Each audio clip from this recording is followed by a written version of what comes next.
We're recording. All right.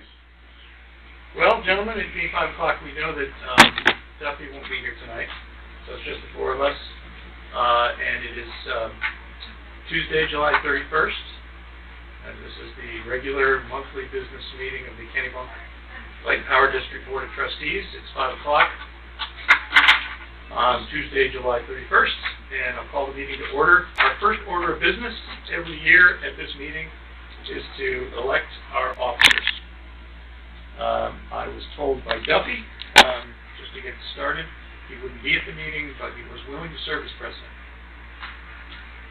That's all I know, and the floor is open for discussion of officers. I'll just say that I'm willing to serve as president or vice president, or as neither, if the board sees fit. Scott? No, go ahead. I want to nominate. Okay, as president? Yes. Yeah, and I think we should take each officer one at a time. Is there a second? A second. Great. Any discussion? All those in favor? We've got 4 votes for David Clough as president. Let's go to vice president. Do we have any nominations? Scott? I nominate Mr. Evans. I second that. Is there any discussion? All those in favor? You willing to serve?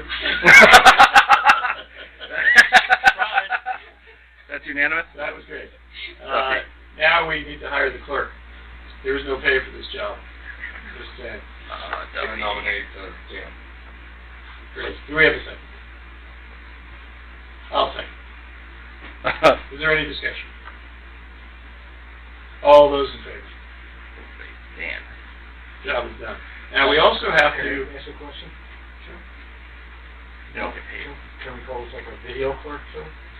Oh, sure. Okay. You want to be the video clerk? You're the man. Oh, It's still unpaid. I understand. Okay. So Not to get hit with a big job. I think I should turn the meeting over to our vice president, who is now taking the place of our president, who is not here today. Just a reminder that we still have to elect the treasurer. And in the past, we've elected, for as long as I've been on the board, the general manager has served as the treasurer. Bob, you have the gavel. Oh. It's been a pleasure to serve you these last 2 weeks. Do we change positions now? Oh, that's a whole different ball game. Do we have to vote on that? I'm going to sit back We and... need to change positions. Well, the seats. Can I sit over there and he sits over here? Or... Oh, I don't care. Well, you guys want to switch seats? Go ahead. I don't know, you want to sit here? Yeah. Well, I don't want you to. You're the president. Vice president sits at the head. Oh, is that what it is? Yeah. I'll switch with you for a minute. Cool. That's what makes you happy? Sure. So we'll have to update the name tags for the next meeting. I can't believe that. What's that? I never thought you'd move seats. I want things to run smooth. I don't want to have the noise. This chair really broken in. We're working on it. Yeah, well, wait, there's new chairs coming. They're all kind of broken. So do we have to elect the treasurer? There you go. We do. We do now. So that's... Where are we at? Okay, election's all over with here, so a review... We do need to elect the treasurer. Just the Alright. treasurer. Just the treasurer. So I'll nominate. We got a nomination? If I may, I'll nominate our general manager, as is custom, to serve as treasurer for the coming year. I second. I got you. Moved and Scott. seconded. All those in favor? We have a treasurer. Thank you. This is not paying job, right? That's part of the job. Is not Just one of many hats I wear. All right, let's get right to the review and regular meeting agenda. We don't really have to get out to that, do we? I'll just run right through it. Yep. Can we roll right into board roles and responsibilities? Absolutely. We have the attorney here, and he's getting paid by the second and a half. With that intro. Alec is up in your packet. If you flip through or you're following along, so we've done, got the summary, we got the bylaws, we can skip that, and you'll find there was a lot of blue in in the past, so I just copied this in black and white. So here's the presentation Ella's going to go through, and if there's any general questions after, Ella will be happy to entertain them. Any specific questions will be forwarded and discussed later if they're considered legal advice in an executive session. Great. Thank you very much, and thank you all for having me. Todd said my name is Alec Miller. I'm a lawyer at Drummond Woodsum, and I work with a lot of boards across the state, lots of different types of boards, in fact, but a lot of public sector organizations. And in doing that, we really start to see what differentiates really high-functioning boards and really efficient boards, and boards that get a lot of stuff done with boards that don't always have that same level of success. And so a lot of that informs this talk we're going to have tonight and the kind of the things I like to focus on when we do these talks. And the goal is really to try to, to make us or help you be the highest functioning, most efficient, et cetera, board that you can be. And so, as you'll see, if you take a look at the second slide here, topics for discussion, I'm going to go through each of these items.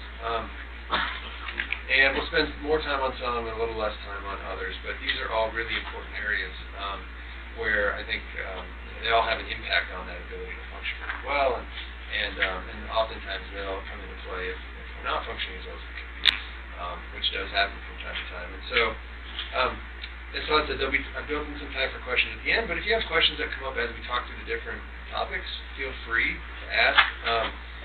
Again, as Todd said, this is kind of a general presentation. I might give you some thoughts on, how to kind of, my ideas on best practices on how to handle certain situations, or might give you some examples that I've seen that, and, explain how we dealt with them and that sort of thing. But, and so if you have kind of general questions or best practice questions, feel free.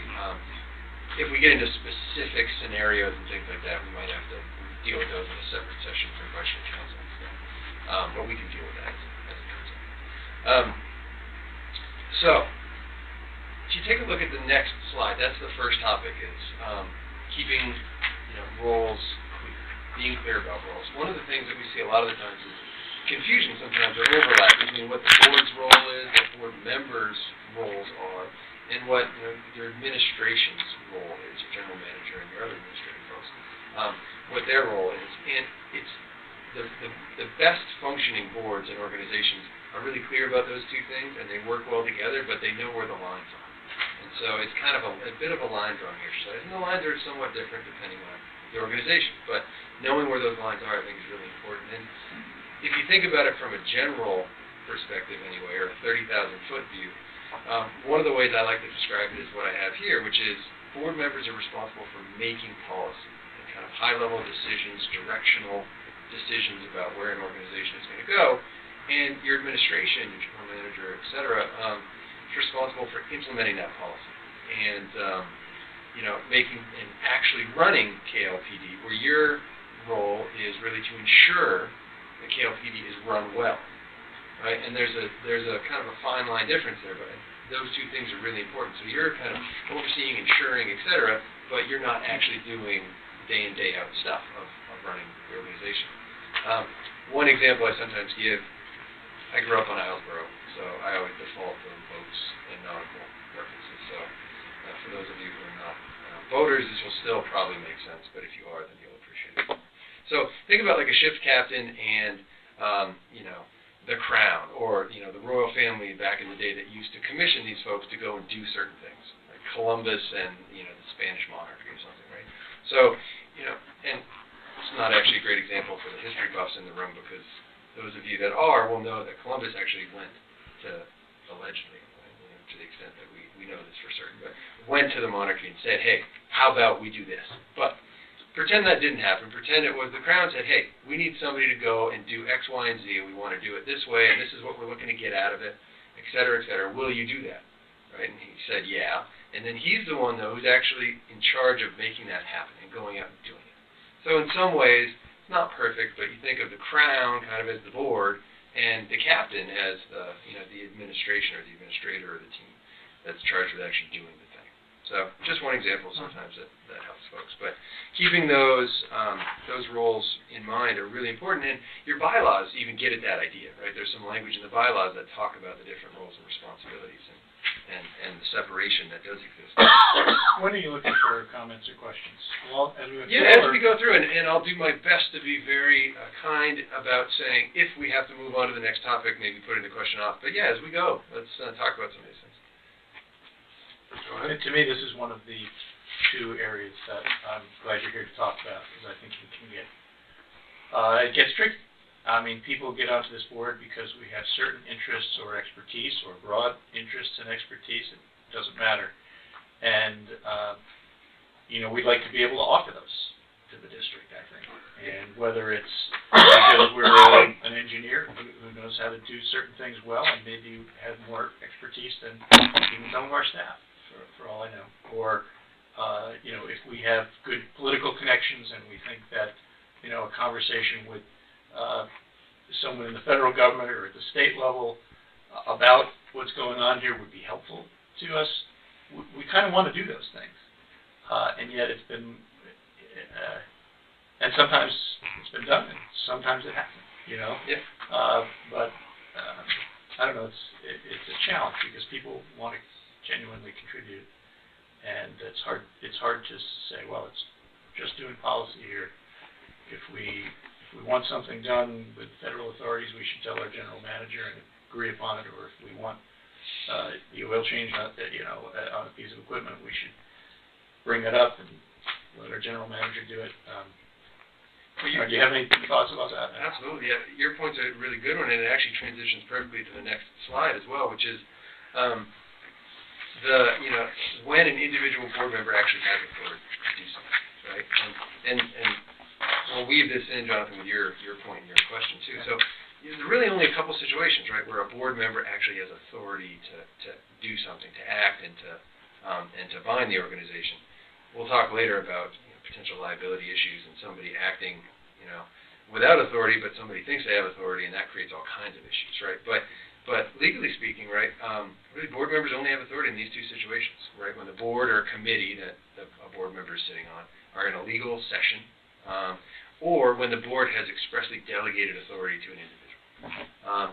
And so there are, that can come up that can relate to, Jonathan, your point, in a number of different ways. So one might be that a board decides to explore an issue and puts together a committee to do that, and you put members on that committee who are, have expertise in an area and are able to maybe gather information better because of that and things like that. So sometimes through the committee process, we task certain members with certain jobs that because they fit those jobs really well.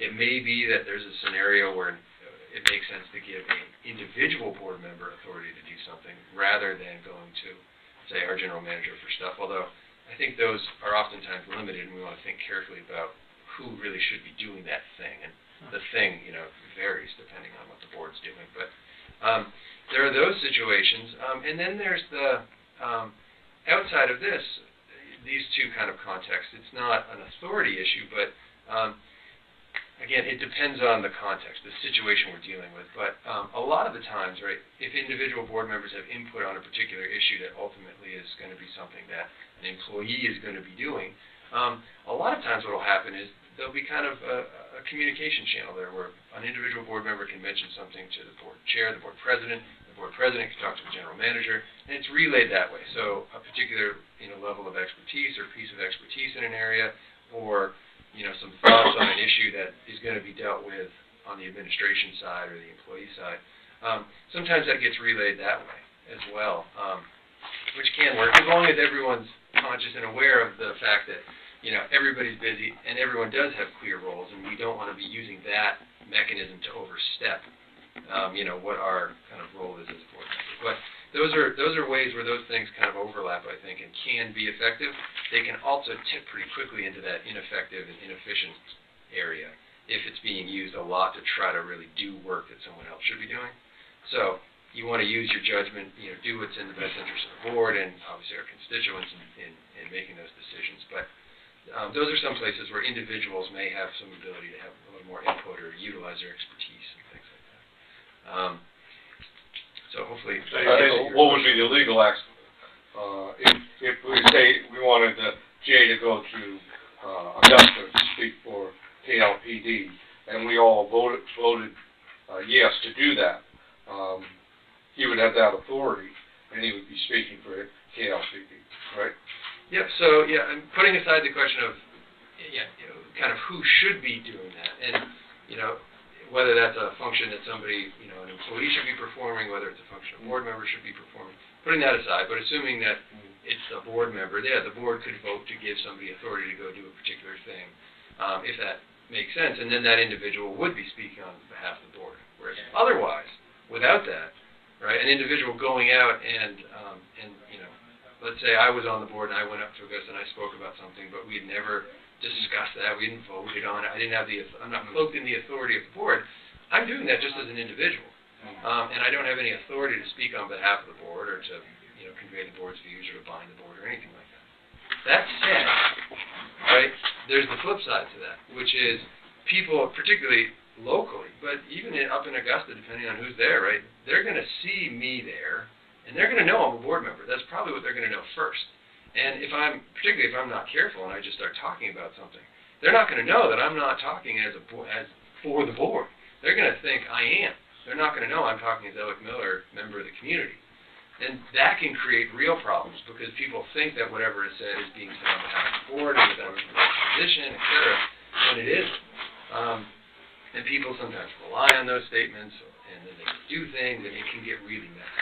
So making sure we're clear about those lines and understanding that when you are out in the community, whether it's Augusta, whether it's a town, wherever it is, people see you as KLPD board member probably first for everything, or at the very least, they know you have two hats. You're a community member, you're run into each other at the Hannaford, or is it Hannaford or Shaw's down here? Hannaford. So, running into each other at the Hannaford, or wherever, wherever you happen to go, and they see you, you might be you, but you're also the board member, you. And so understanding that they see you in that light and having an interaction with them, understanding that is important. And we'll talk about that a little bit more as we go, but it can get into all kinds of tricky situations where they want to talk about, things that KLPD is doing, or they want to get, somebody's opinion on something, or have you give them some information as a board member. And because the board can only act as the board, or we can only act as a committee or an individual if we have the authority of the board, we have to be careful in those interactions, I think, that, make it clear to folks, hey, that's a question that should go to the general manager, because it's a personnel matter, right, or something. So why don't you send that over to Todd, and, I'll let him know that you asked me about it, and that you're going to reach out to him, just so he has a heads up. And we move that into the right place. Or if it's something the board's going to take up at the next meeting or something, and it's already on the agenda, you can certainly say, hey, that's actually something the board's going to discuss. I don't have any authority to act outside of the board, but we're going to talk about that at the next meeting if you want to come. Well, we can discuss it.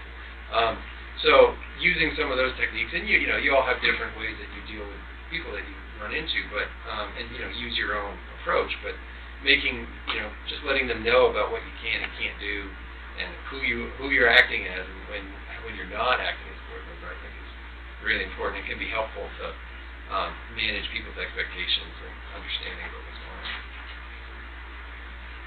I can ask one follow-up on this. I'm sorry. How is that different from, let's say, or is it different from an elected senator or representative? Because I feel like there's a tension between, well, from what you just said, maybe I shouldn't say anything. I should just say, it's happening at the board meeting, come to the board meeting, or send your comments in. Or if I do, I should say, I'm really speaking as an individual. I can't say anything with respect to what the board thinks or doesn't think, or what the organization will or won't do. But if you're a senator or a representative, it seems like you're often out there. You're still speaking as a representative, but you're involved in all kinds of conversations, and it's your opinion that counts. Yeah. Right? So is there a difference? It's a senator or something like that would be just one person. Here right. We're speaking, they think we're speaking for five. Well, we're only speaking for one. My opinion, of five. Yes.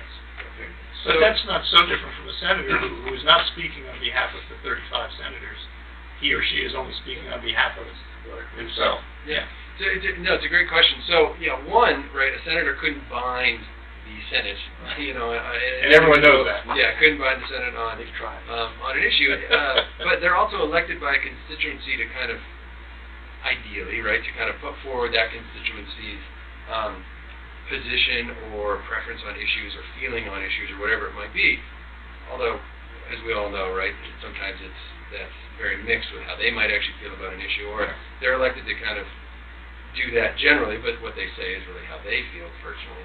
But Are we not also elected for constituencies, or are we Well- elected for something different? Well, so that gets into a couple questions, and it's a good question. But so, yeah, you're elected by, under your under the law that established KLPD. Yeah, you're elected by the members of the community to serve those members. So you all serve the same group of folks.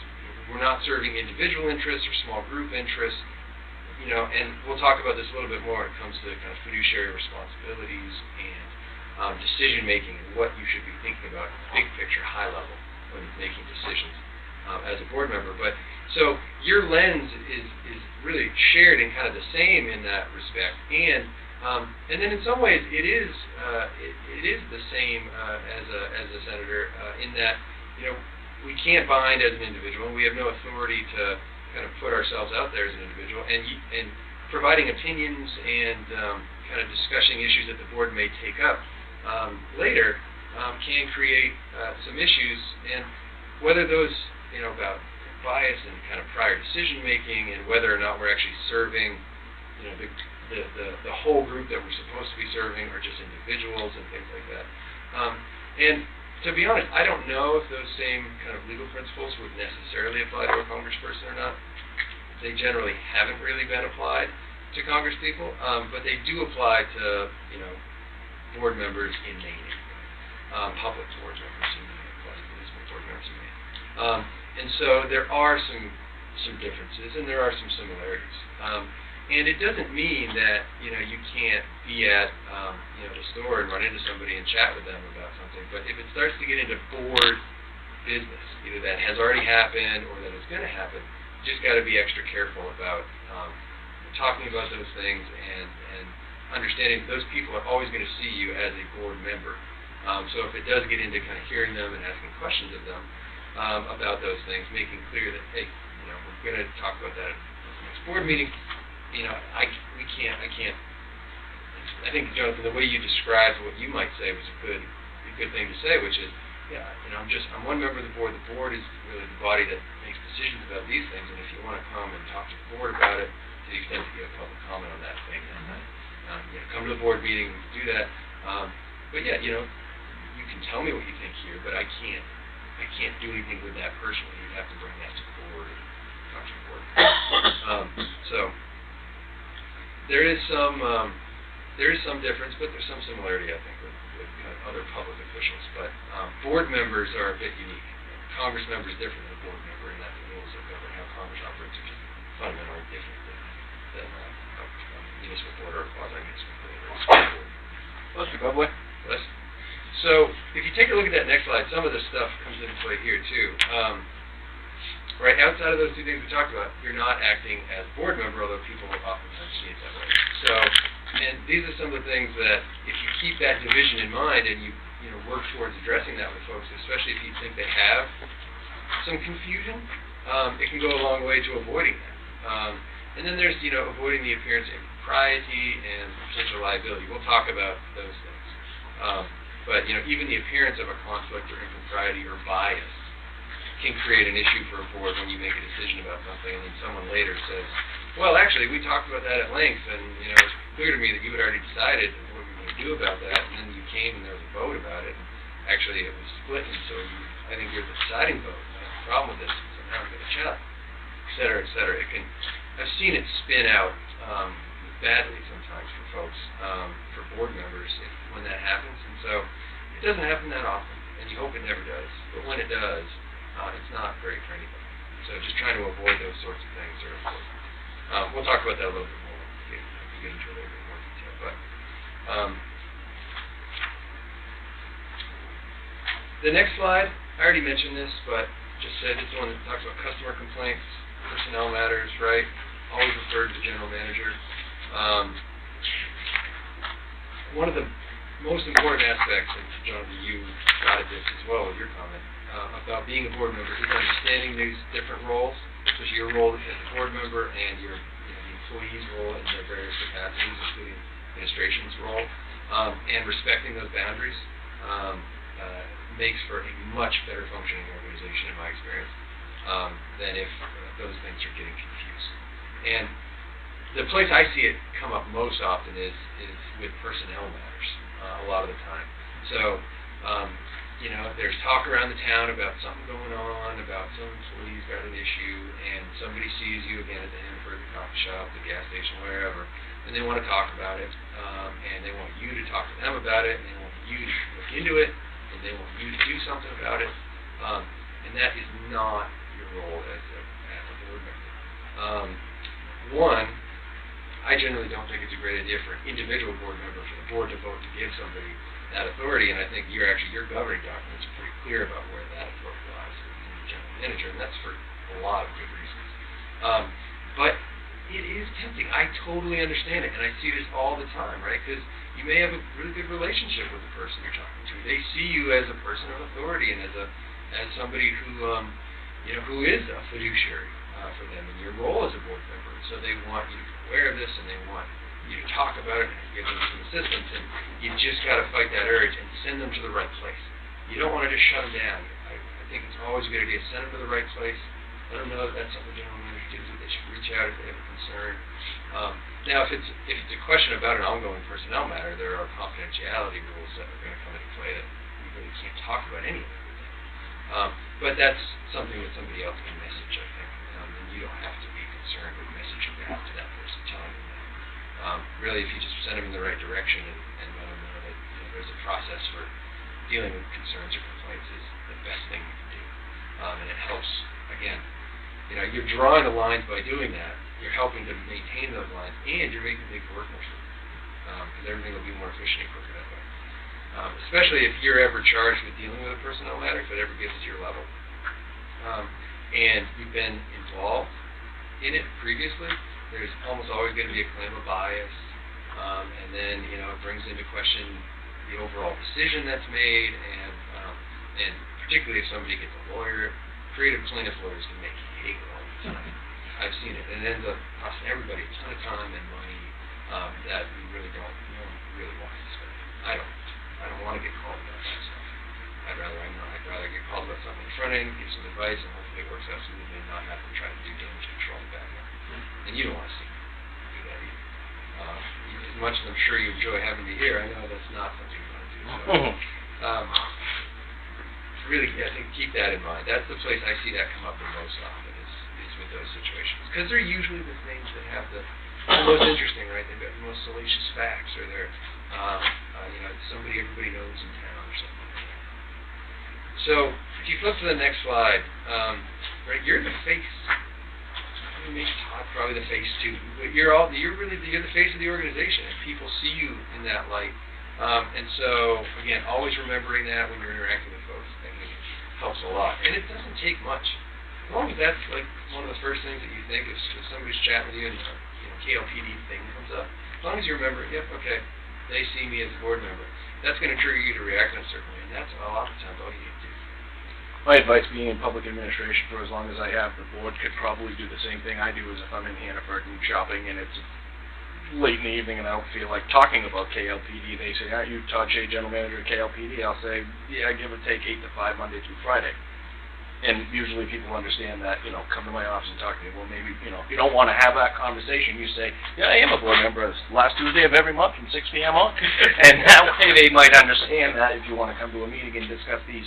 Because there are topics that nobody wants to discuss. And even in, you know, in my position, I'm expected to be KLPD all the time. And I see people, and I'll have to tell them, listen, this is I'm doing my grocery shopping. But isn't it, if we're in the public eye, and we should talk about the good things that you know. Hey, listen, we've got people contracted out to cut the trees, you know, along. And if it's in your neighborhood and it's not getting done properly, contact the general manager. Exactly. As simple as that. Believe it or not. I think these things that we can do, if it's in a positive light, absolutely, with KLPD, because we've got enough negative over the last couple of years. KLPD, it'd be nice to get to. It's a positive, which we have been doing. Yeah, and it's you're both right. I think however you communicate with the folks that you talk to, that response works with somebody you know well, and they laugh and it's fun and everyone just moves on. If it's somebody you know might be a bit more prickly, then you can approach it a little bit more graciously and cautiously and kind of walk them through. Hey, I'm actually just here, doing my grocery shopping for the week. The board meets this time every month, and so this is an issue the board's going to face. You can deal with it different ways, and yeah, if the board's already taken some action, decided to take some action, or the organization has taken some action, it's good action, and someone brings it up, yeah, you can sing its praises, and I don't think there's anything wrong with that. One of the things that it's in this next slide, which has this bullet pointed list is avoiding surprises and accepting the will of the majority. Take a look at some important steps toward making the organization run smoothly and generating public confidence. These are all really important points, but I think the two biggest takeaways are accepting the will of the majority and avoiding surprises at meetings. So, on that first point, accepting the will of the majority, right? You all know you can disagree about stuff from time to time as board members. Reasonable minds can do that. You can debate stuff. You do it, appropriately and politely, but yeah, you can have a debate, and the board might decide to do something. You might not agree with that decision. That's fine. But one of the things, one of your, I think, really duties as a board member is to accept the will of the majority. And you've got to, if the board decides to do something, even if you disagree with it, you have to accept that and move on. And the way that can sometimes play out is if you're in Hannaford's and somebody comes up and wants to talk about that decision, not just totally bad-mouthing the decision and railing against it and, oh, yeah, it was terrible and I thought it should be X, Y, and Z and those sorts of things. You don't necessarily have to sing its praises if you don't agree, but being aware that, the decision was made, that the majority of the board decided to do a certain thing, and we've got to accept that and move on with it. Being careful about how you talk to somebody about that decision after the fact can be really important, because you don't want to be seen as that's going to start the rumor mill spinning and people talking in the community about, oh yes, so and so thought it was terrible, and I thought you made some really good points. We should revisit this. We should do this. We should do that. So that's one place where that point comes up a lot. And the other is avoiding surprises at meetings. That's like my number one for any board that I tell boards. Agree from the outset. You all agree to avoid surprises for each other, for your general manager, right? Particularly at meetings. You don't want to have a situation where you have a meeting, you have a full agenda, you have a lot of important stuff to get through, and all of a sudden somebody brings up something that isn't on the agenda. They want to talk about a different issue, or there's a point about an item that's never been discussed before that somebody throws in, to throw a wrench into the works and kind of shut things down. You don't want to do that. You hope that agenda setting and all that stuff that happens beforehand. There's a process for that. And you focus on the items that are on the agenda, and you work towards whatever those are. Doesn't mean you can't disagree with or have a discussion about the items at the meeting if that's what's on the agenda, but just not surprising each other with, especially with kind of wild, out of left field stuff that we all know that is usually done because it's going to disrupt things. It's going to confuse people, and it's going to create a stir, but it doesn't lend itself to functioning, efficiently, well, quickly, moving through a lot of the stuff you have to move through, because you have a lot of stuff that you got to get through. So if you can agree to do that, that can deal with a lot of different issues along the way. And that private and special law that I mentioned that set up KLPD, that established KLPD, even gets to those ideas, and a lot of the ideas in this list. So they're pretty foundational, fundamental things. You mean the charter? The private and special law is the charter. Yes, Yeah. the Thank you. legislation that formed us. So I think, take that list to heart and really, I think if you internalize it. So that's all I've got on kind of board member kind of role and division of role responsibility, between being a board member and your administrative team and that sort of thing. Any other questions about that before we move on? And we can circle back around. These things overlap, as I can tell. We've already kind of talked about some other stuff. So the next slide is about fiduciary duty. So I don't want to go in detail about this or talk about this at length because I'll bore you to death. But it is important to know that you do have a fiduciary duty as a board member. It's important to know that, and generally speaking, that duty breaks down into two things, right? The duty of care and a duty of loyalty. So the duty of care is to act as an ordinarily prudent person would in the situation that you're in when you're acting as a board member. You want to treat the folks that you're kind of your constituents, the folks that you're responsible for considering when you make decisions. You want to treat them fairly and as equitably as you can. That's kind of high-level language about what that duty means. Duty of care. Act as a reasonable, prudent person would in that situation. And it means, trying to put aside any kind of personal biases or other issues and thinking about, the good of the group as well. And then there's the duty of loyalty. So acting in the best interests of the organization. You're a steward of the public trust. And so when you're making a decision, it really needs to be about what's in the best interest of the organization. Not in my best interest or the best interest of a small group or a private interest or anything like that. It's what's in the best interest of the organization. And I won't tell you that that's always 100% clear, but that's what you want to try to do every time you're making a decision. And that gets at that issue, Jonathan, that you brought up and we talked about a little bit too, is, you're kind of elected by a group, and you serve that entire group, not small portions of that group or individual interests within that group. But sometimes those folks, you may have an interest that's really, they come and talk to you outside of the meetings, and they want you to, they're kind of lobbying you to decide a certain way or do a certain thing. And if you're making a decision, even if that thing is on the agenda, if you're making the decision about it, you have to put that stuff aside and make a decision about what's in the best interest of the organization. They may line up, and that's okay, but the small interest or whatever shouldn't be the driving force. So I know that's kind of a little wishy-washy, but that's what these standards kind of are. They're elastic in a way, and so there's all this case law in certain situations about what is a breach of a fiduciary duty or not, but we won't get into all that. But this is kind of high-level stuff about those things. But if you just keep those general principles in mind, what would a reasonable, prudent person do? Putting yourself outside yourself for a second to think, all right, what would a reasonable person do here? And two, what's in the best interest of the organization? You're going to be in good shape when you make decisions.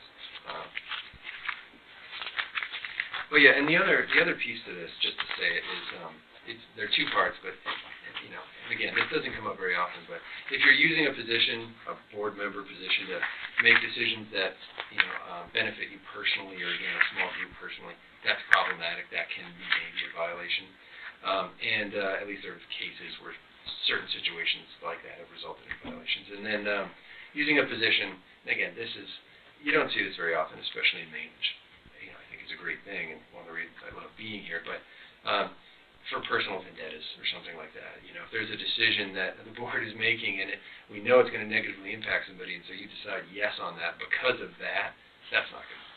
Right? Best interest of the organization, not whether it's going to, get back at supposed to turn your power off. so-and-so. So, again, it doesn't come up a lot, but it does. There's case law out there. This stuff does happen, right? And even if it sounds crazy to you, it does. So it's just worth being aware of it. Keep it in mind. So I know we don't have a lot of time, so I'm going to try to really make this quick if I can say one other thing. To me, it is confusing, the best interests of the organization. I try to act in the best interests of the organization, but we have voters who elect us. We have ratepayers whom we serve, and we have different interest groups in our community that have different views. And we were elected by the voters of Kennebunk. So what is the organization? Really the question is, what is the organization? Is the best interests of the organization? Well, the organization exists to serve its ratepayers. So is it the best interests of our ratepayers? Or is it the best interests of those who elected us? Or is it some abstract, it has nothing to do with the ratepayers or the people who elected us, but it's just the organization having a sound financial footing? I mean, what if, you know what I'm saying?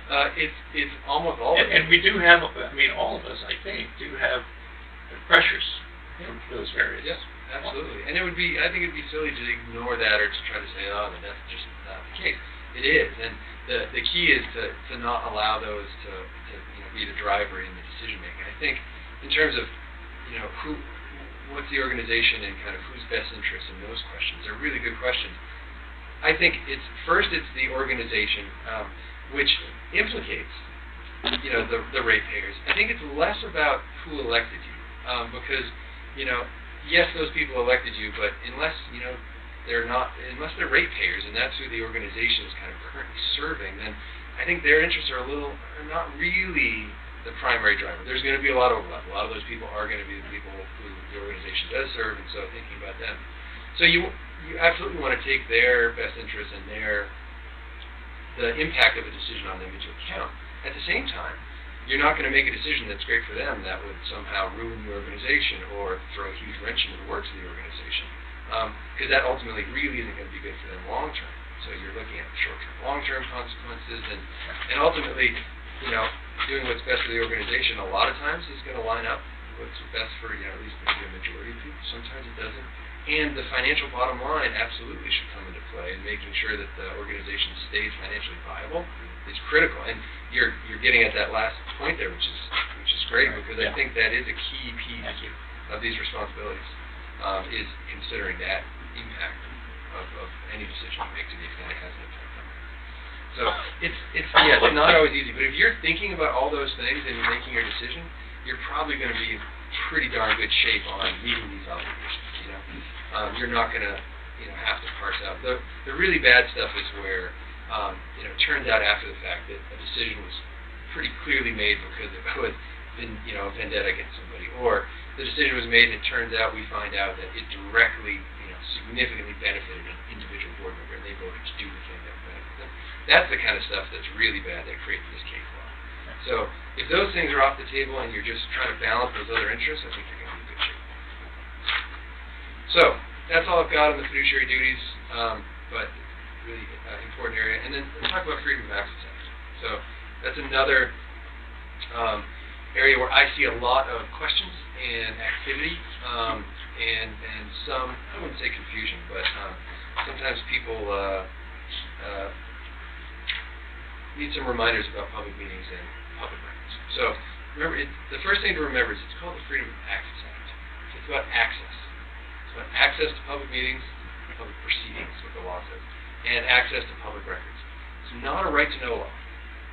Some people say, oh yeah, it's a right to know law. Every state's got a right to know law. Some states do have right to know laws. Those may be different. I don't know all of them. They may be different. They may give people the right to information. What Maine law does is gives people, citizens, the right to access public meetings and access public records. That's different than just a right to know whatever they want. If they come up to you, Scott, they come up to you in the Hannafords and they want to know, the comings and goings of Todd over the last 3 weeks, detailed out and just told to them right then.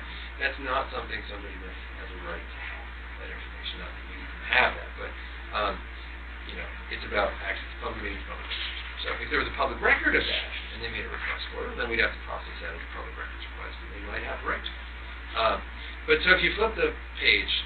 so a good example would be the video. Mm-hmm.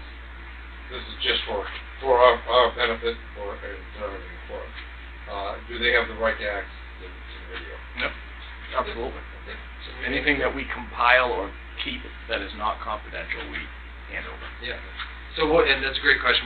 The next slide is about the definition of public records, which is broad. Before we get there, let's just hit on public meetings really quickly. All meetings generally are going to be public meetings unless we can have it in private in an executive session, and that's meetings of the whole board and committee meetings. They're treated the same way. There are a couple issues that do come up sometimes. I won't go into them in depth, but the informal discussions and transacting of business in private, those issues do come up from time to time.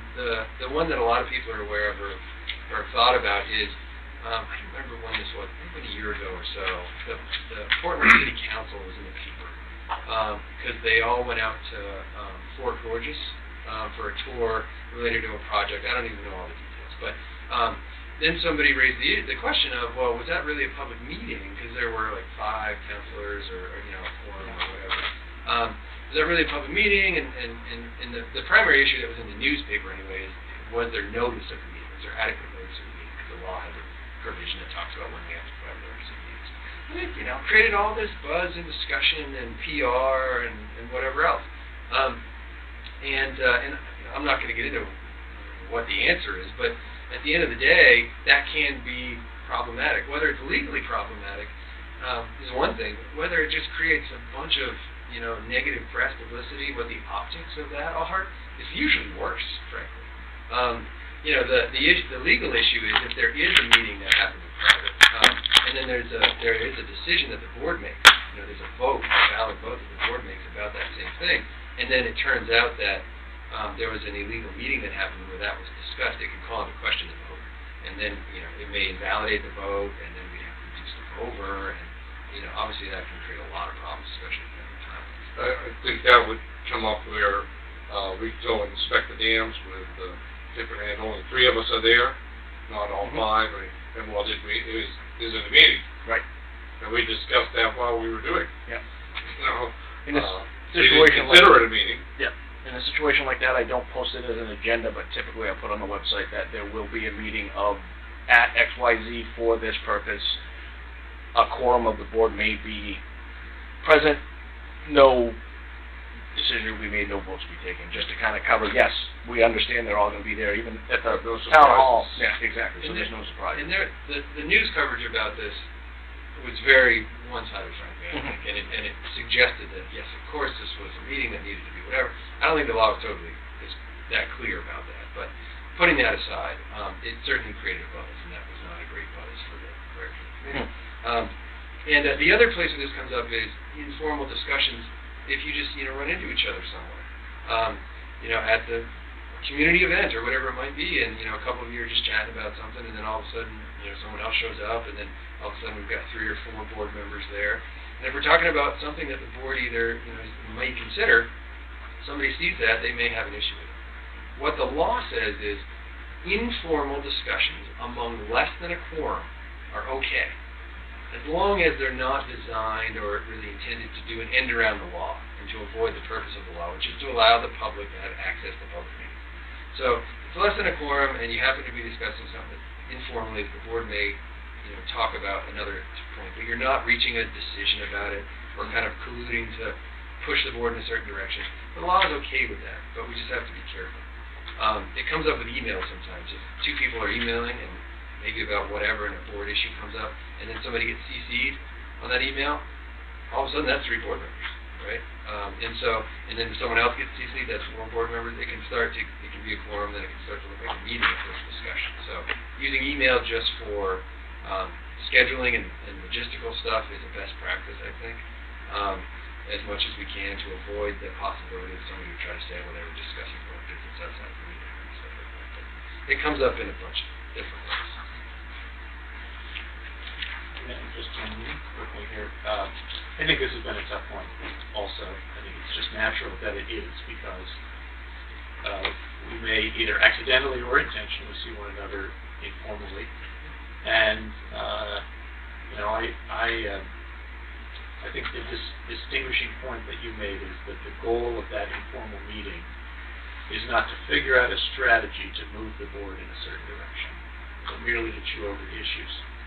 To me, it still feels as though it should be minimized, because I think public access and open to meetings is about letting the public see us do the deliberations, and we should do those in public if we can. Am I off base on that? I agree with you. You do? Yep, I know that. I think that's a good point. So, let's say the 3 of us go up to the governors. And it's noted in the press, it's a public meeting. Is that okay for us to do that? So if 3 people show up at the... Governor's conference with the governor. Okay, I thought you meant the restaurant one. Keep his for Yeah, you go to eat dinner together, that's great. It's a long way to go. Yeah, so if you go to another public meeting or a conference, something that somebody's holding, and even if you're there sitting together, as long as you're not talking about board business and engaged in that debate. Probably the biggest thing that would have happened here in this town would be, say, a town meeting, and it's on the dams, and we all show up as public people to see what's happening. We're not representing, unless they've asked Todd to go, and he's representing. But we should be able to speak our piece. Okay. Remembering the 2 hats and the fact that people are going to see you as a board member of KLPD first, probably, and second as a citizen, and concerned citizen. And so, being cognizant of that. Yeah, but if you go up to make a statement and just say, I don't represent KLPD, I represent my own opinion as a public person. Okay? Yeah, there's always that balance when you're in the kind of the public sphere and speaking on issues, making sure we keep that balance. I like to, my point is if three of us went up to see the governor in Augusta, okay, so now we have a quorum, right? But the issue is that the governor, every time he has a meeting like this, he always brings in the press. He notifies the press. Now, is that okay? Is that So, that's something I think we might want to, I'd have to think about it, and we probably want to talk about it in the executive session if we're really going to get into the nitty-gritty of the legal issue. But again, it's an informal meeting with the governor. Yeah, but it starts to look like the Portland thing, right? I mean, that's what it starts to look like to a lot of people, and especially if the press is there, they may pick up on it. And whether or not we parse through all the legalese stuff, at the very least, it's going to create a potential firestorm in the community, and people are going to raise accusations about a meeting and things like that. And even if you come out of that on the back end vindicated, and somebody says, yeah, that was fine to do under the law, you've already been dragged through this whole thing in the media and otherwise, and half the community hates us now and thinks that we've had all these private meetings. You've lost trust, right, with a lot of people, and that's one of the most important things that you have is your trust and credibility with the community and kind of their respect for your decision-making as board members.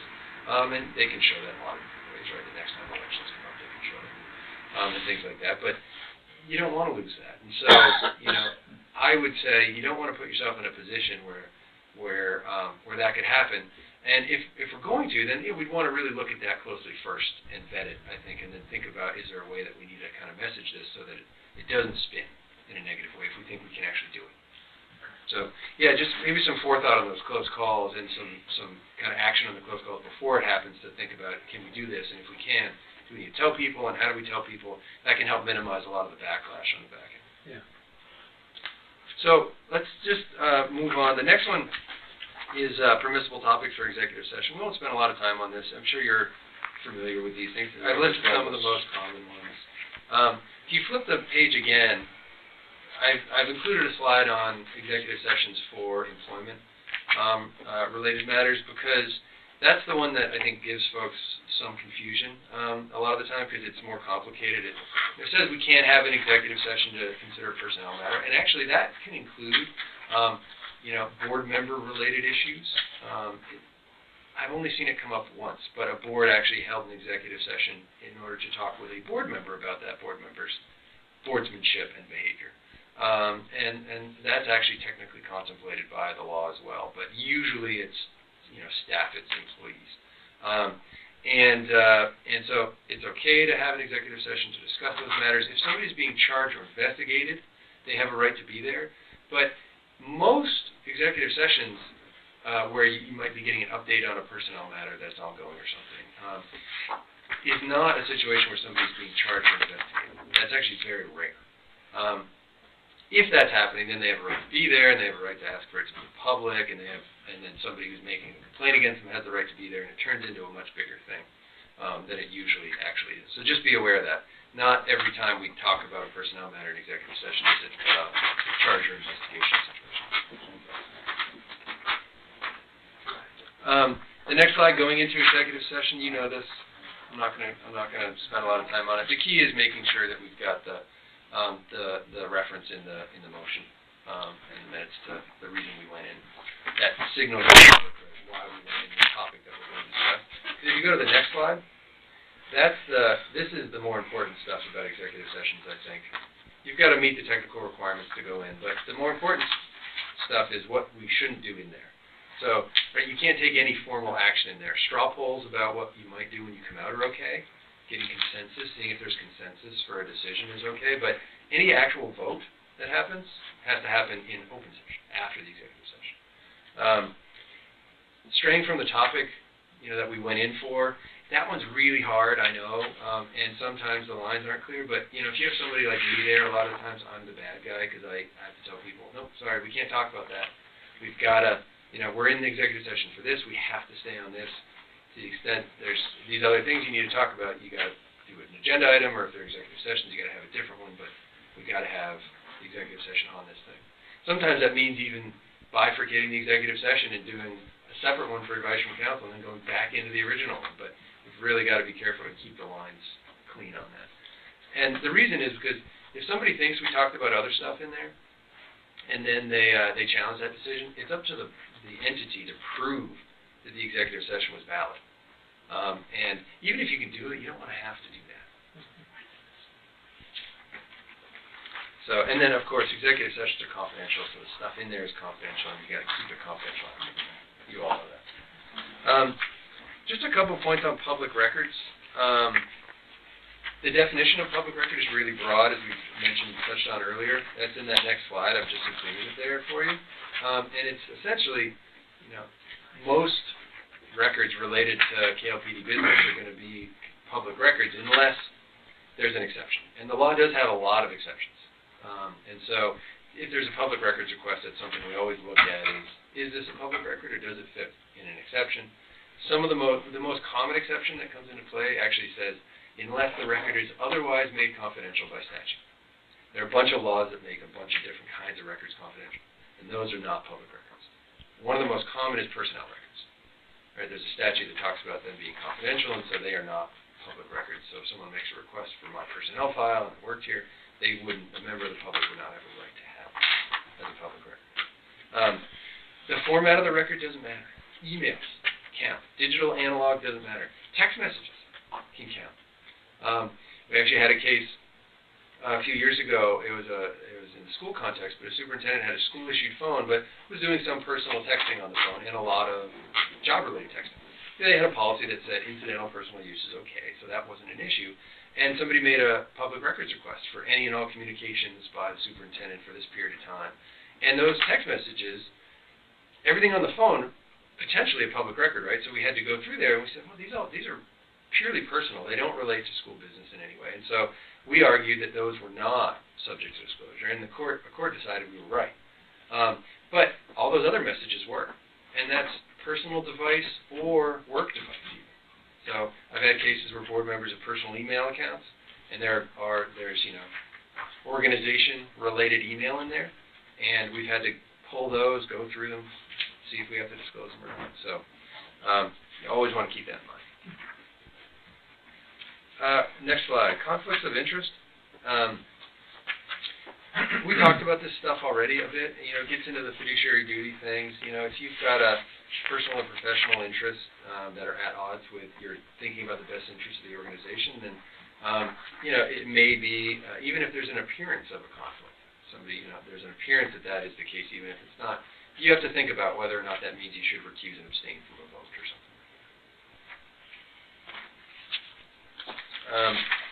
Just a quick note on personal liability. That's the next slide. So this really lays out, I think, the information you need. But the private and special law piece. So the charter. There is some language in there about that, about the potential personal liability of individual board members. That charter actually does address that, and that is a possibility. But there are a number of different protections that exist as well. There's the Main Tort Claims Act. So for tort claims, there's immunity for most tort claims, except for a few narrow exceptions. One of the exceptions is if there's insurance coverage, which actually, if you think about it, makes good sense a lot of the time, right? If sometimes something bad happens and you have insurance because you want that thing to be able to be taken care of, but it's through the insurance rather than the organization dealing with it. But that is an exception. And then generally organizations, and really the insurer most of the time, does have an obligation to defend certain claims, but those are triggered usually when a claim is actually filed. Last slide.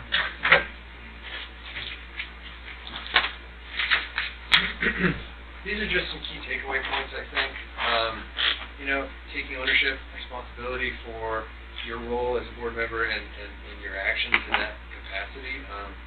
Acting for the good of the organization when you are tasked with making decisions. Good communication, no surprises. Right? That's one of my biggest things. Trying to balance those roles and make sure we maintain the lines between the board member and our general manager's role and employees' roles, embracing them and respecting the division as well. It's a great way to help everybody function at the highest possible level. That's all I've got.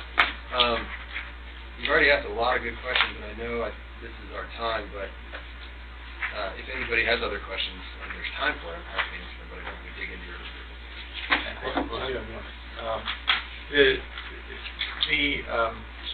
speculative question that Trustee Bartolucci raised earlier regarding what if 3 board members were to have a meeting with the governor, would that be appropriate? What would be the implications of that? My questions would immediately be, why would they be doing so? Would they be doing the business of the general manager? Would it have nothing to do with board discussions or activities? And is its objective to bring into play some agenda for the organization?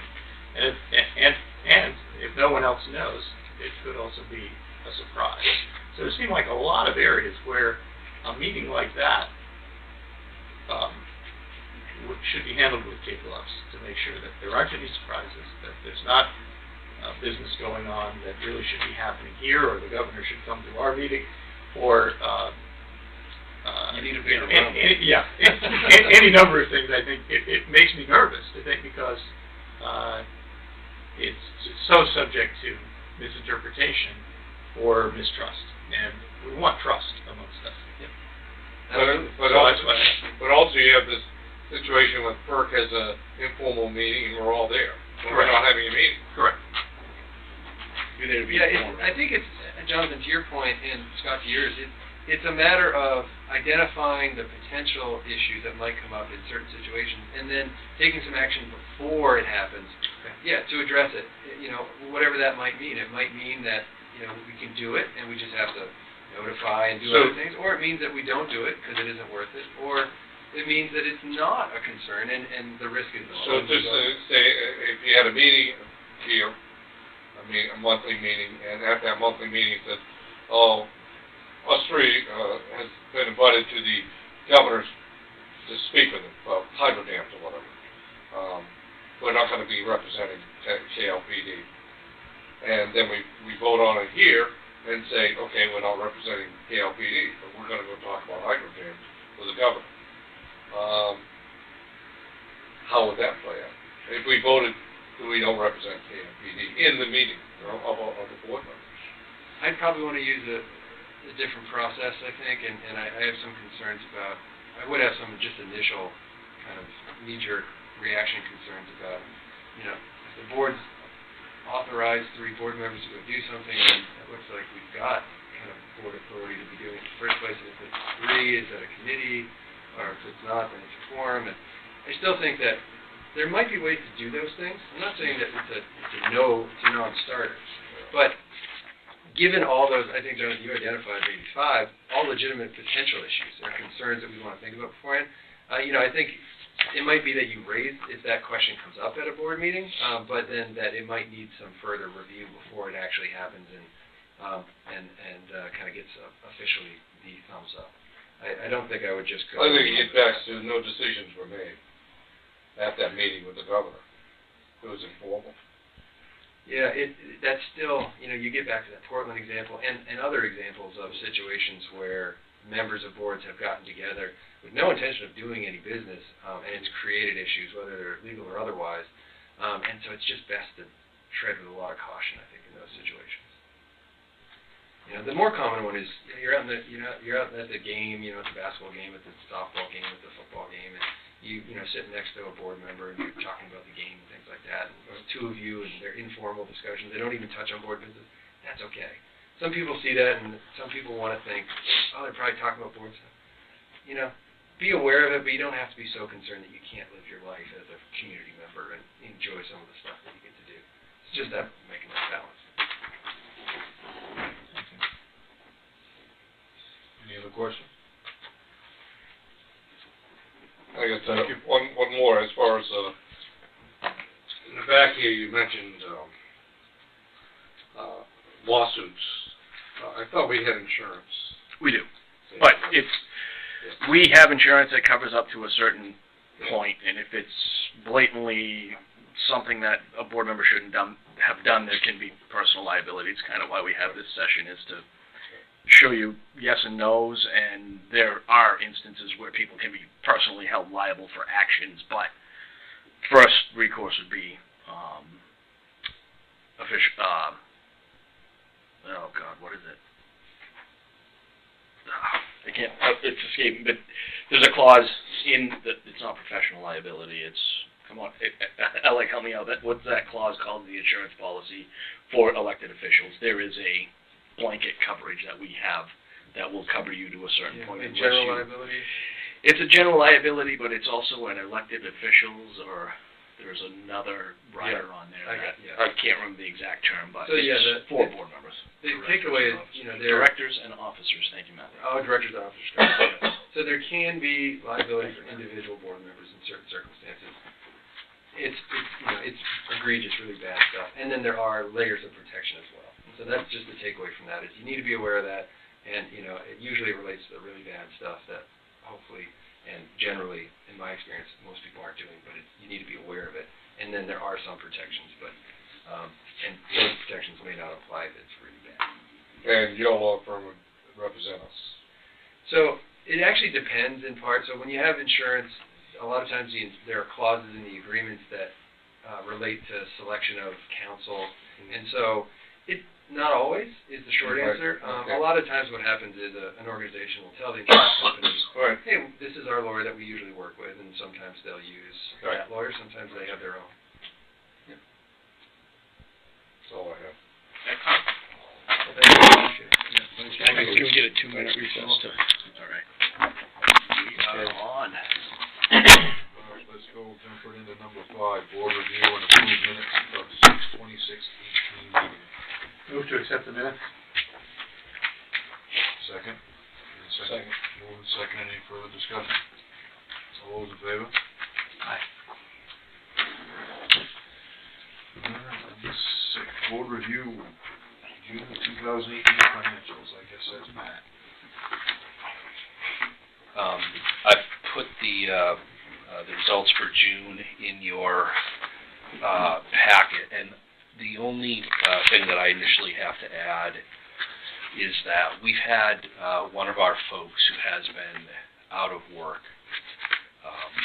not feeling well, and the impact of that on the financials is that you see less expense in operations and more expense in sick time, and also a decrease in the amount of vacation expense, because we are a small team, and so we can't operate our schedule as freely as we normally do when we're down a person. So I just wanted to let you guys know about that, because you'll see some variances down here in the expenses that relate to what I just said. So as an overview,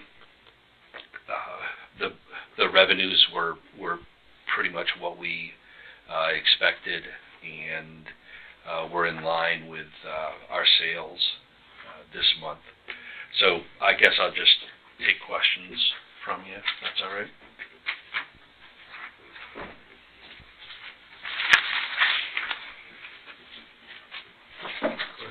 Please see the trends on delinquent accounts and cash unrestricted and kilowatt hours sold. Those are looking good. And thank you for the way it's presented. Again, it really is much easier to go to what we're looking for. We're making progress on our balance sheet. Yep. Scott, you have something? Yeah. Do we still need to have Corning in there since they're gone? Well, they're gone for some components of our revenues, but they remain Just transmission. for the more important part of it. Delivery. Delivery is key with them. Transmission, not so much, because it's more of a pass through. So it's not a burden on you to continue with that? No, and actually I think it helps to make some of the numbers relate better with each other. That's fine. Dan, you got anything?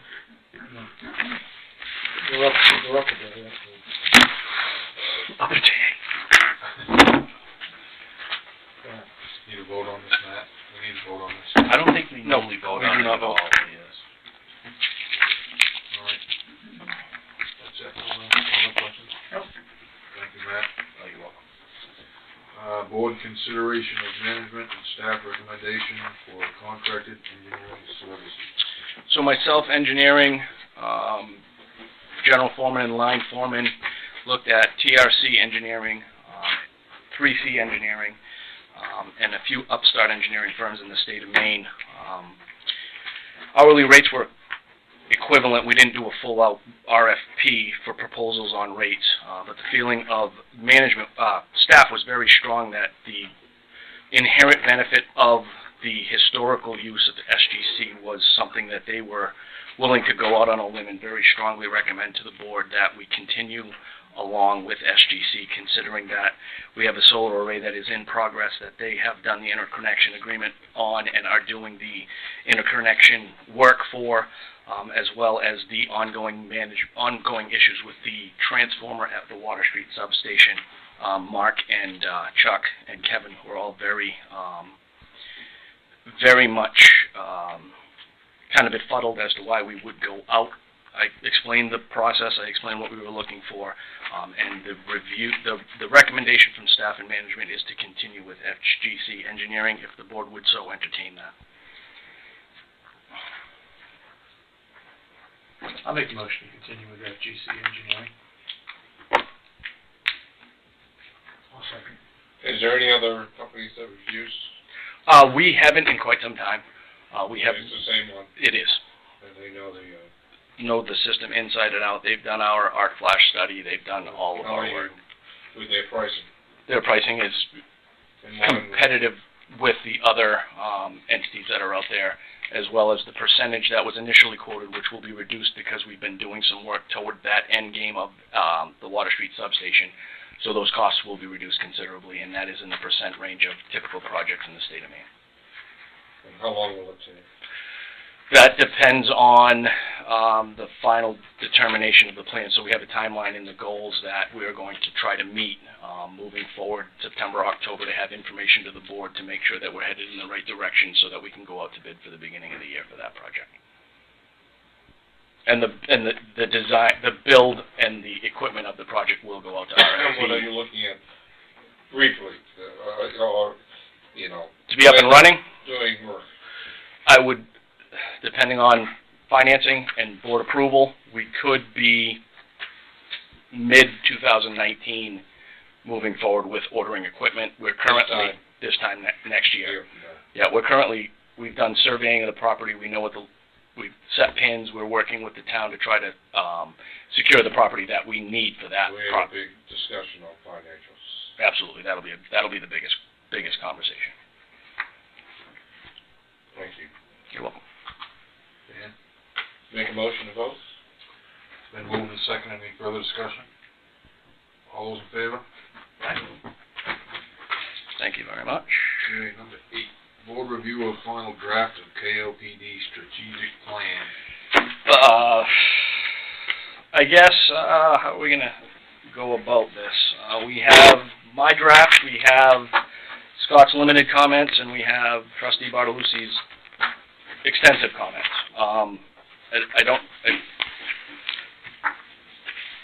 I would typically look to the chair to have this conversation.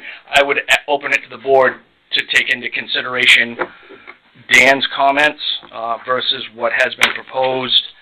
I don't know if we look at them individually. In my reading, and in the email that Dan sent, it was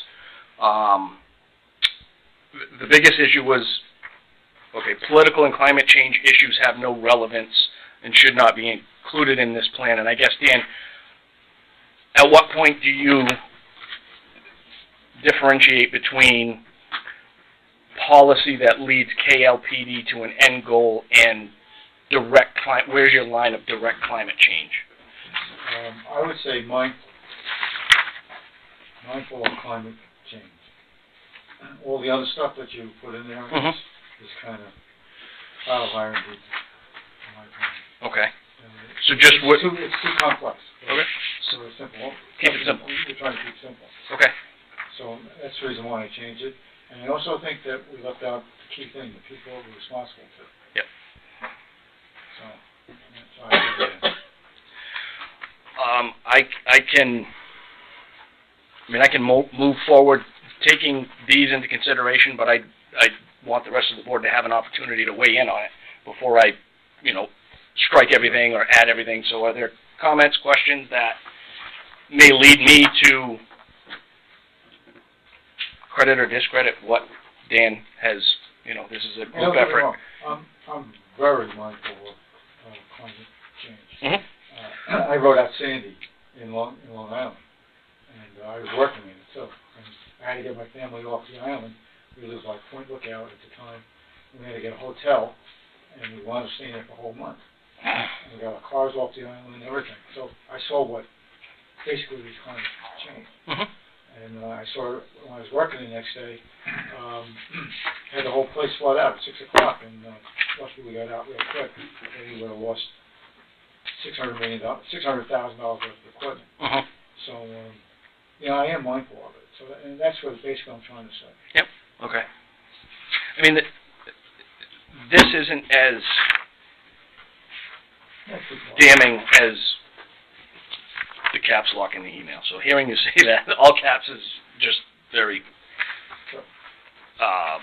it sets off signals. So I don't know if any other board members have comments or you want to have it. Yeah, I do.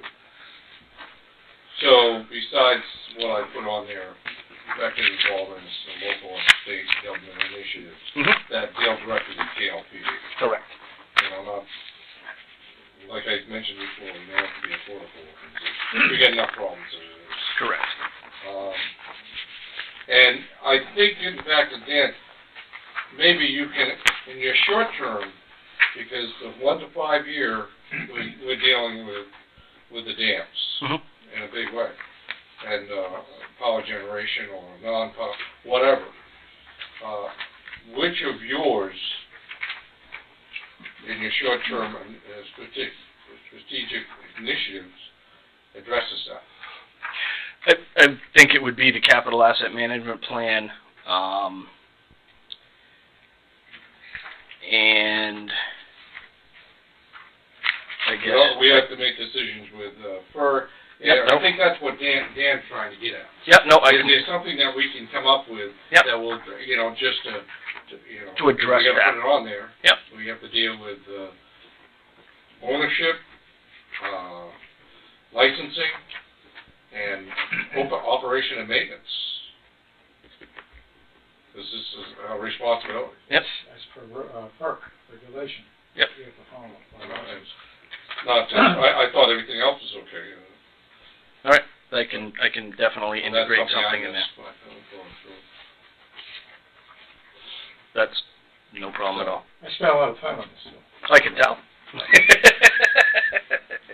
Jay? Yeah, I'm glad that we're having this discussion. This is great. We've been working on this for quite some time, so I'm excited about it. I like your comments, Scott, about focusing on initiatives that if it's political initiatives that really directly relate to our goals and mission. I think that's fantastic, and it should be done by agreement of the board. So I'm good with that. Well, also shows the public that we're not sweeping the sun beneath the rug. Right. Right. And I mean, policy at the state and federal level will affect us, and it's good that we acknowledge that. So I'm fine with that. I like it. In terms of Dan's comments, the general thrust of some of them I like, not all of them, and I think it would be nice to see a little bit of wordsmithing done before we make a final approval of the plan, but let me just go through specifically.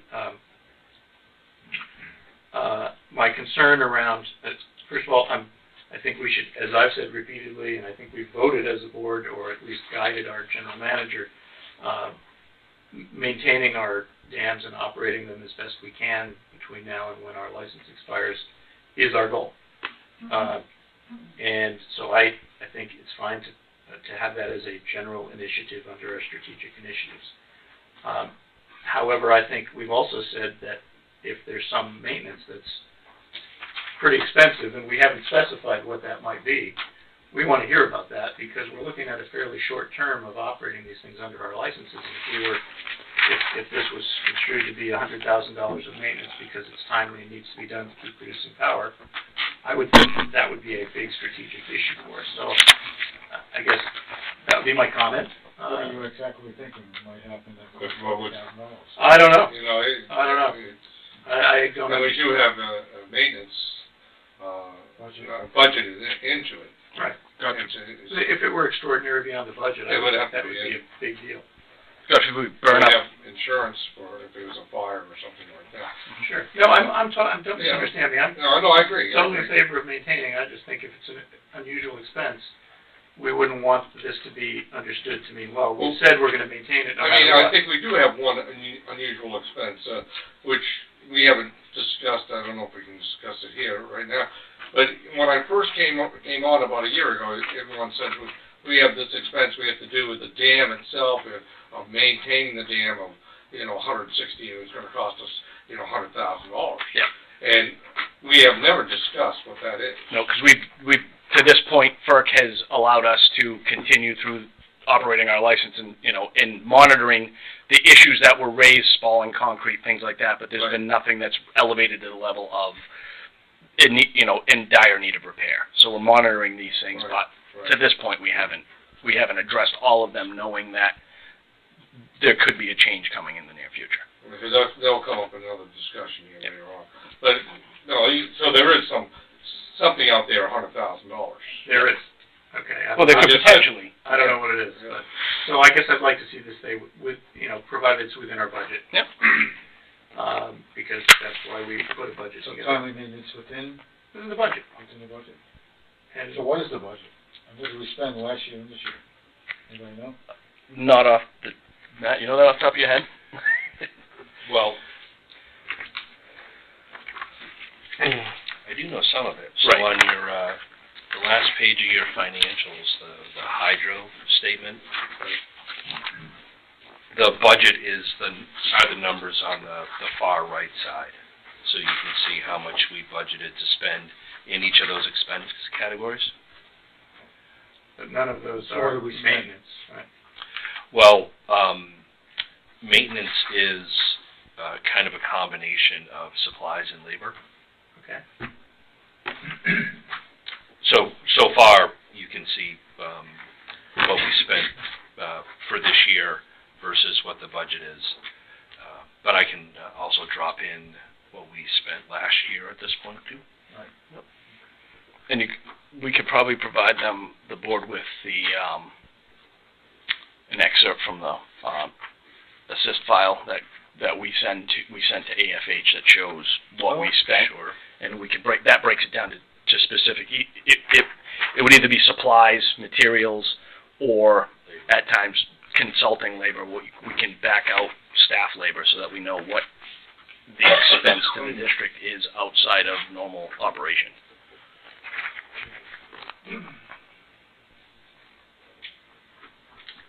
Okay, so that sounds like I don't know, kind of, my concern basically is that we probably don't want things in our strategic plan that are very specific issues that we need to discuss as an issue and make a decision about. And this is supposed to be directional, not I guess, decisional on these issues. These are issues and directions we're going to be resolving as we go forward for the next 1 to 5 years. And if we have an issue with don't have enough dam maintenance, we should get it on the agenda, we should bring it up, and we should know what the potential expenses are, what the future and past expenses are, and make some decisions as a group about what's appropriate maintenance and what isn't. I don't want this to be drawn up later as, well, we decided to spend whatever we need to on maintenance. and I'm not saying anyone's trying to do that, I just don't want to be confused But, about okay, that. it wasn't in there. So Yeah, but- that's why we're trying to get it in. That's true, Jamie. No, it's good, and I agree with you. Okay. That's It's where just it like- started, I agree with you. I mean, well, So, okay, language we can always work on. Yeah, well, let me just clarify, Mr. President, if I may. When I said that I'd provide that information, it won't be in the document. I'll just get the information you're asking for, and we're not going to incorporate it into the actual document. It'll be a general reference. You mean the budget number? The budget numbers and, the specific information won't be included in the plan. Okay, And I'll stop. that's fine. So the next, I guess the first change was in values, where social, environmental, and climate needs, through the effective use of resources and technological advancements, continuously monitored. If they have effect. Yeah, the original is there as well. So,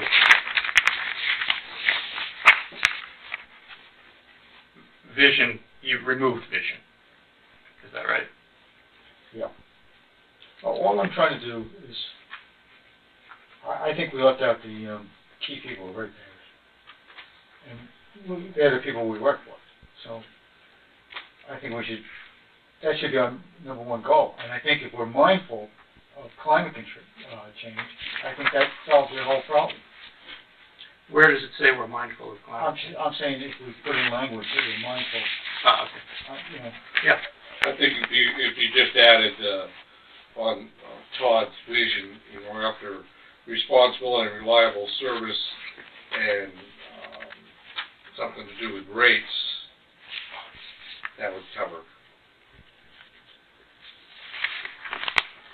On the vision. Okay.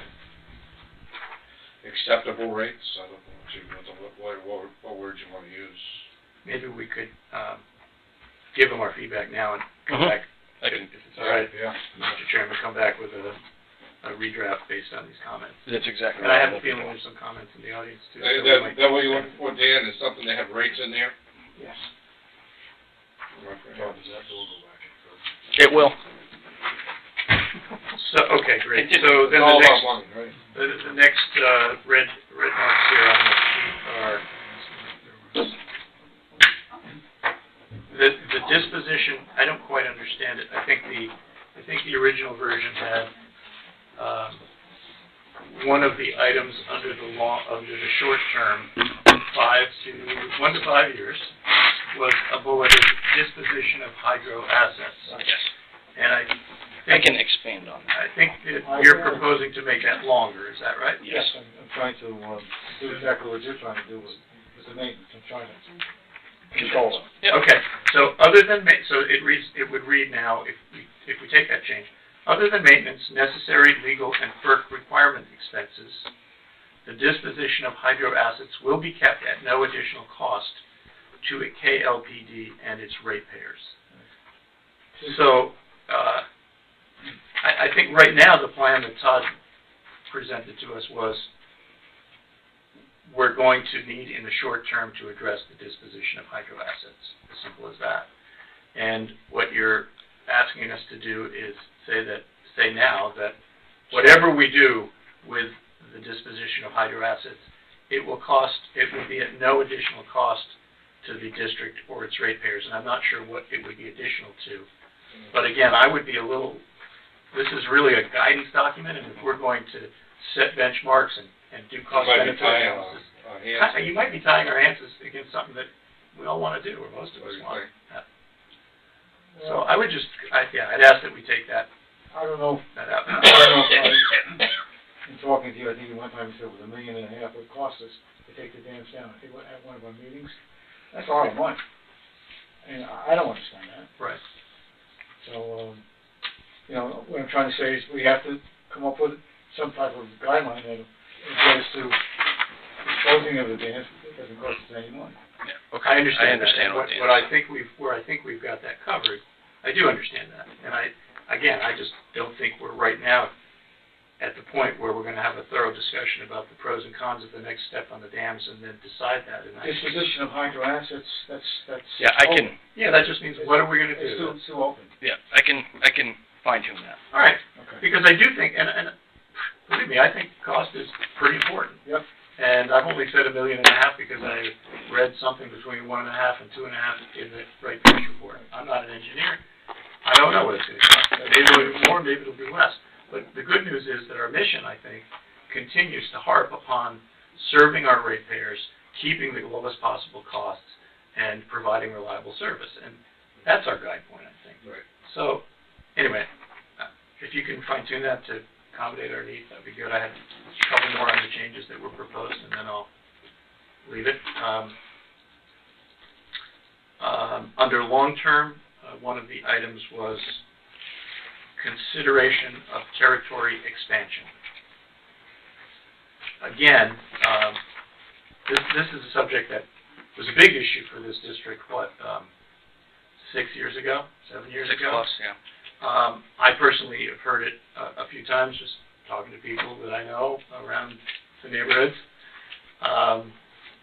You know, they still complain about the fact that their perceived fact that CMP does a much worse job than we do, and they would like to be part of our operation. And we got, years ago, we did get a bill passed that I had nothing to do with, but I supported, which enabled us to consider territorial expansion. So I think that's what we should begin to do, with an eye to making sure it's a financially good decision. I think that's what he's trying to get in there. It's something to do with money. Yeah. That if we're gonna do this, we have to do, it has to be, And I agree. feasible. Yeah, I agree. Feasible is great. I agree with that. Well, as I heard one time at one of our meetings, we would take the ratepayers that don't live in Kennebunk and just swap them out with CMP, and then we turn around and give the people that don't have our service down there. That would be our way of buying into the residents of Kennebunk. That would be a way, I guess. It is, but I don't like it. I don't either. I mean, to me, it's like if I have an insurance policy, and my insurance agent says, "Okay, we're going to give you a lesser insurance policy, and you have to take it." That's not right. Correct. So we can't do that. I don't think that's what's the word? Fair and equitable? No. It's not a yeah. You might get to the point that CMP doesn't want the beach or something like that because of the erosion and the headaches. Maybe we don't want to do that. I haven't seen any poles that hang straight out there. If I may, I actually recall the conversation, and I'm glad you brought that up, Dan, because that wouldn't be fair to the people that we serve that are expect and are used to our service. That's why I put that in. Okay.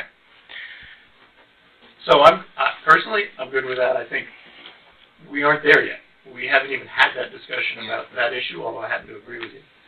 And we haven't really looked at what would be the cost-benefit analysis. Although I think I agree with both of you who've commented that we should make sure that it makes financial sense.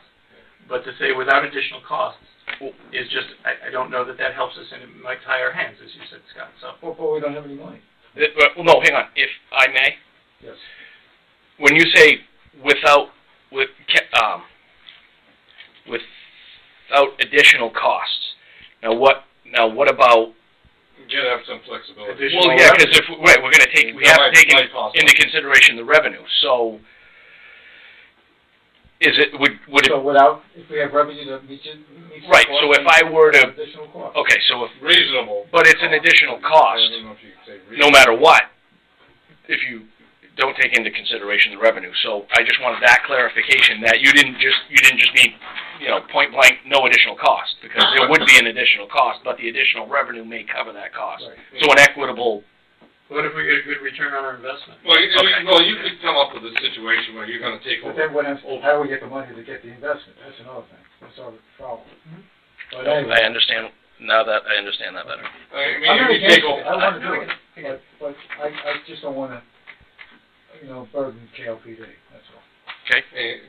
Say High Pine, CMP didn't want to do High Pine. We took over all the rest of High Pine. Now, it might cost us a little bit extra to take that over. We might have to put money into that. And it might increase the ratepayers to pay for that a little bit. But on the long run, Right. we're going to keep the rates down for everyone. you know, lower And than that's the CMP. discussion we should have. So that's where you have to have the flexibility on additional costs. And I don't know if I would, if at this point, not having had the discussion, I don't know if I'd vote to increase anybody's costs to do that, but, and maybe it would decrease Well, people's you have to costs look if at we the had a whole good thing. piece of financing and our bond rating goes Right. down. I don't know, it's complicated, so, Right. that's all. We don't want to tie our hands Right. here. Right, I think we gotta look at it with a So, good business. so, nice, loose, Yep. but Gotcha. No, that's what I need Fine. clarification on. consistent but flexible. Yep. Firm but flexible. And, just looking at what else was cut here, I think I'm about done. Well, Yeah, I mean, I think you covered the local and state that you wanted to cut out, so.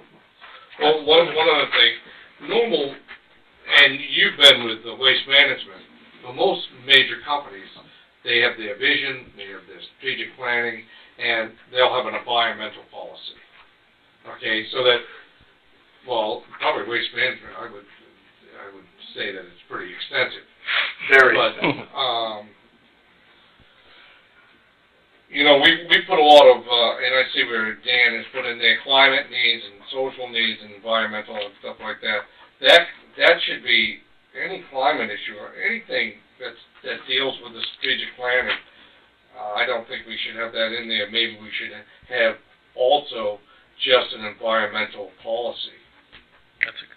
And then we can put all of that in there. That should be put in. And if you want in your strategic planning, say, we follow our environmental policy. As you explained it to me, I don't know if you want to change the oil in the, not the generators, but in the. Governor. Changing the oil in the Oh, transformer, that's right. you have to have a procedure. Right. That would be Oh, that's what I explained that, yeah. Yep. Gotta have an environmental policy. Yeah, well, yeah, we don't have a written one, we have an inherent one, but, Well, that's, yeah. Last comment would be, I don't actually think this is a strategic plan. I think that it is guidance about the initiatives and directions that we need to discuss and go. And we've made a lot of progress, so I'm not slamming I it on agree it. too, I agree. But it's not really a strategic plan. It's almost like you could spend a whole day on this. And I think when time allows, we probably want to elaborate this at the staff level, with or without assistance, to flesh it out a little bit more, and then to have the discussion points about these issues that we actually need to decide upon, because we haven't decided upon any of this. In my defense, and I don't think I need to defend myself, No, but this was you the don't. outline that went to the, so this is an It's an outline. This is the strategic, this is where I was trying to condense all the ideas that were thrown out Right. on the table, and this is actually very helpful. And this has been our best discussion. you And exactly, and that's where this is headed, is to take it to the public, to take it to the businesses, to take it to industry, to take it to staff, to flesh out these sections, to make I didn't want a book. I wanted you guys to have something to do an overview so we can move forward with it. We're making progress. Oh, absolutely, and We are. if I have one request, comment, and ask in regard to the strategic plan, and I may be a victim of my cohort group or a cohort group that's just a little younger than I am, but all caps, bold, underline in red. Can we do a different color? I mean, I can do all caps, I can do bold, it's the How red. about you get It's rid of just- your caps and put them in bullets? That's my call. Okay, well, all right then, I'll just have to deal with it. When you come in and you're just like, bang. I did it caps, so that you know that this is what I'm adding, and that's what. Right, but it's all caps, bold, red, underlined, you know, there's no question that these are the things, but this conversation definitely helped you. I am. Criticizing my writing. Mr. I am. Chairman, before we proceed, may I ask, Your style. I think that we could wait until the end or not, but I think there are a number of people who are here tonight about the strategic plan, some of whom I even mentioned it was on the agenda. And if you were willing, it might be a courtesy to these folks to let them comment on the strategic plan while we're talking about it, and then they could leave this. It's your choice, just asking. Is there any public comment on that strategic plan?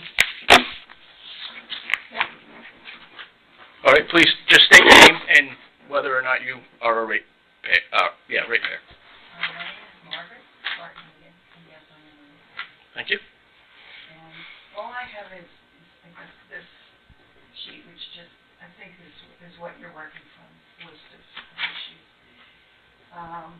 One question I had was, under your long-term 5 to 20-year strategic objectives, you you listed monitor disruptive technology.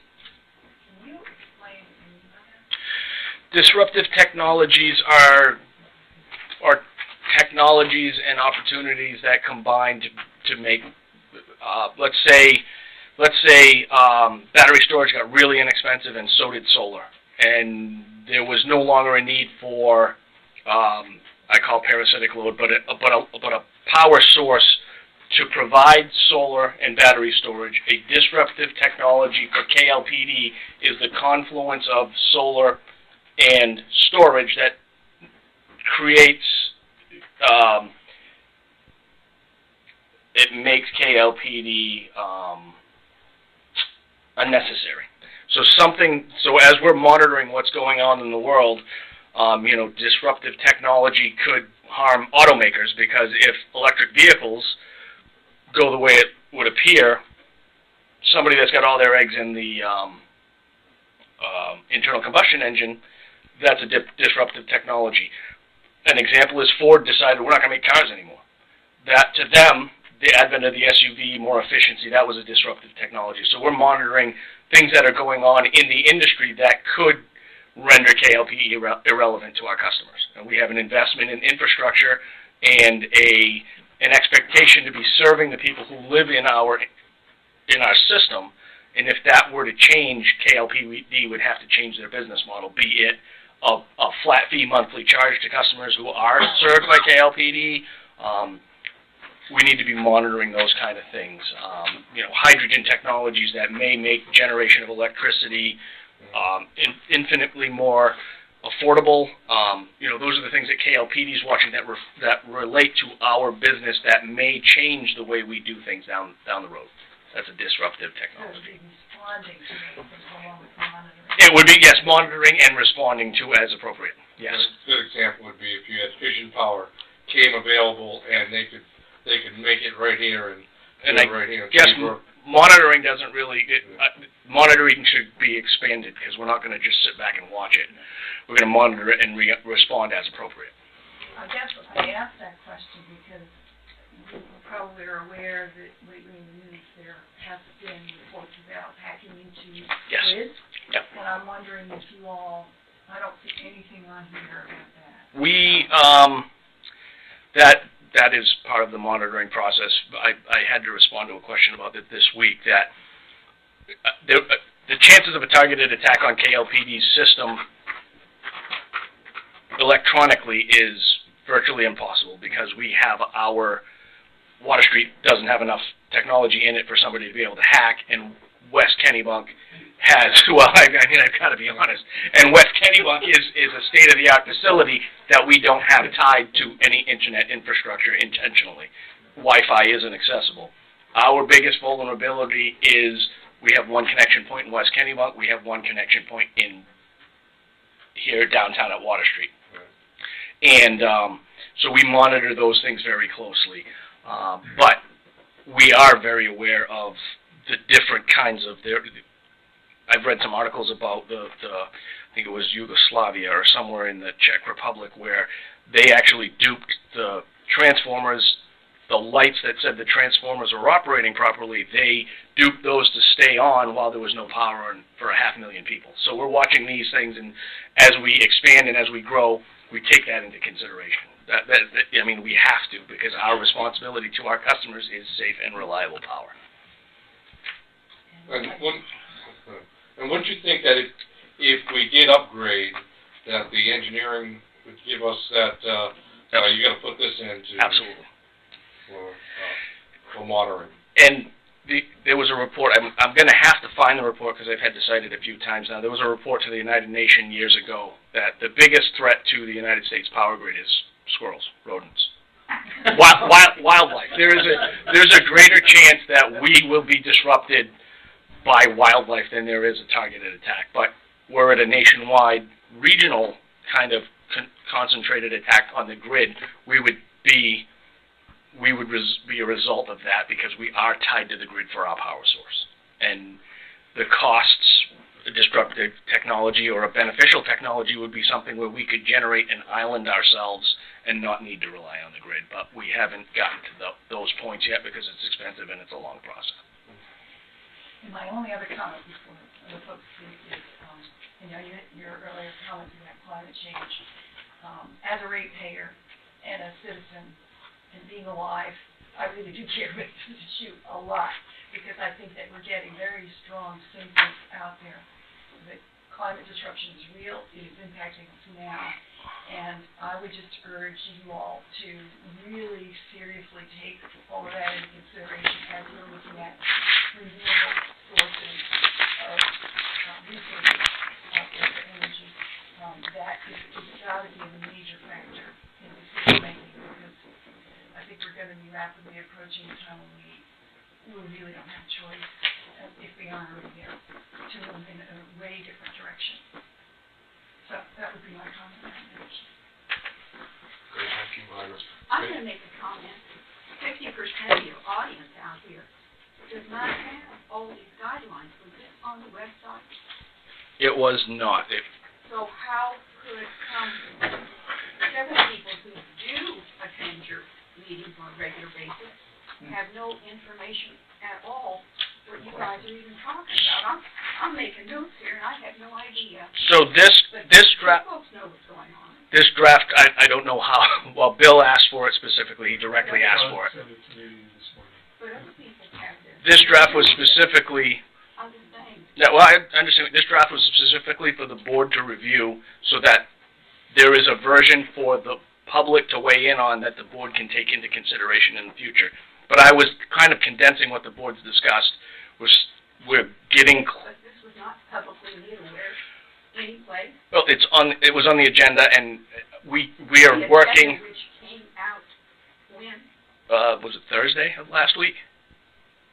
No. It's not on the website. I just saw it yesterday. Yes. Yesterday. It Okay. So I'm just saying, it was. the public out here, 50% is just do not know. Okay.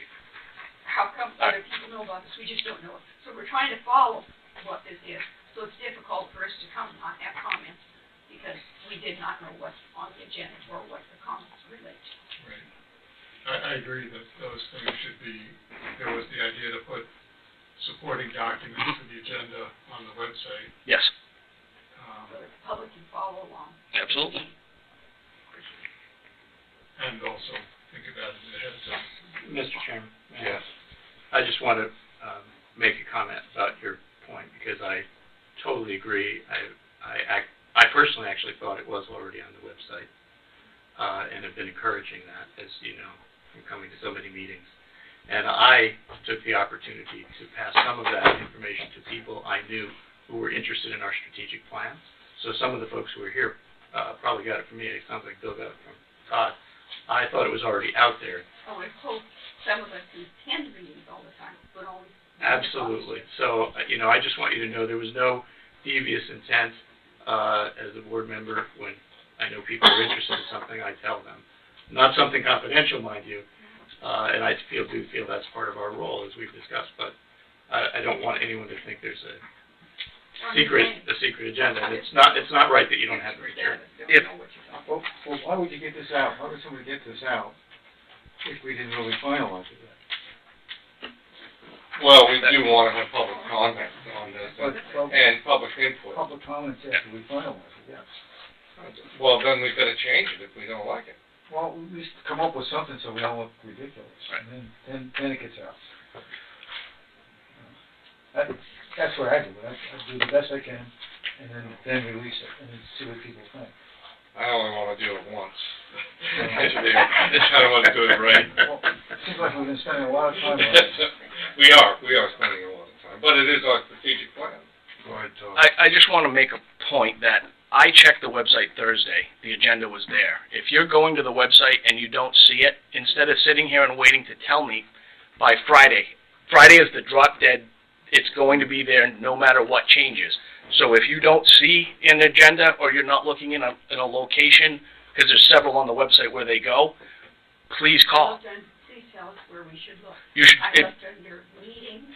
right on the calendar. Excuse me. The calendar did not even have today's meeting marked until recently. Uh, I had people call me last week to find out if the meeting would be last week. All right, I'm gonna have to Not on find the out calendar. where the discrepancy is, because I am going to the website and finding the information, so I don't know if there may be a server error, that I'm getting it and it's not.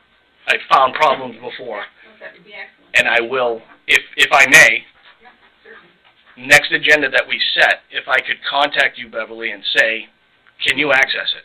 And if you, I could not see it on my Okay. phone or on And my iPad. those are things I need to work out, because I People checked, that were calling could not. but, It was not there. and so just for a suggestion, if they're calling you, tell them I'm not the general manager of KLPD, call Todd and tell him, so that, because I don't know that, when I'm checking, I presume there's a meeting. Yep. It's not on the agenda. if you don't see it, please tell me, because the areas where I'm looking, I'm seeing it, but I can only check the way I'm checking. I went to Board of Trustees, what is it, agendas 2018. Yep, And the first time I saw it was yesterday. that, yeah, that is disappointing, because I check it on Friday at the Can we have latest. some kind of drop dead date, like? If Friday is the for drop all dead the date. sites?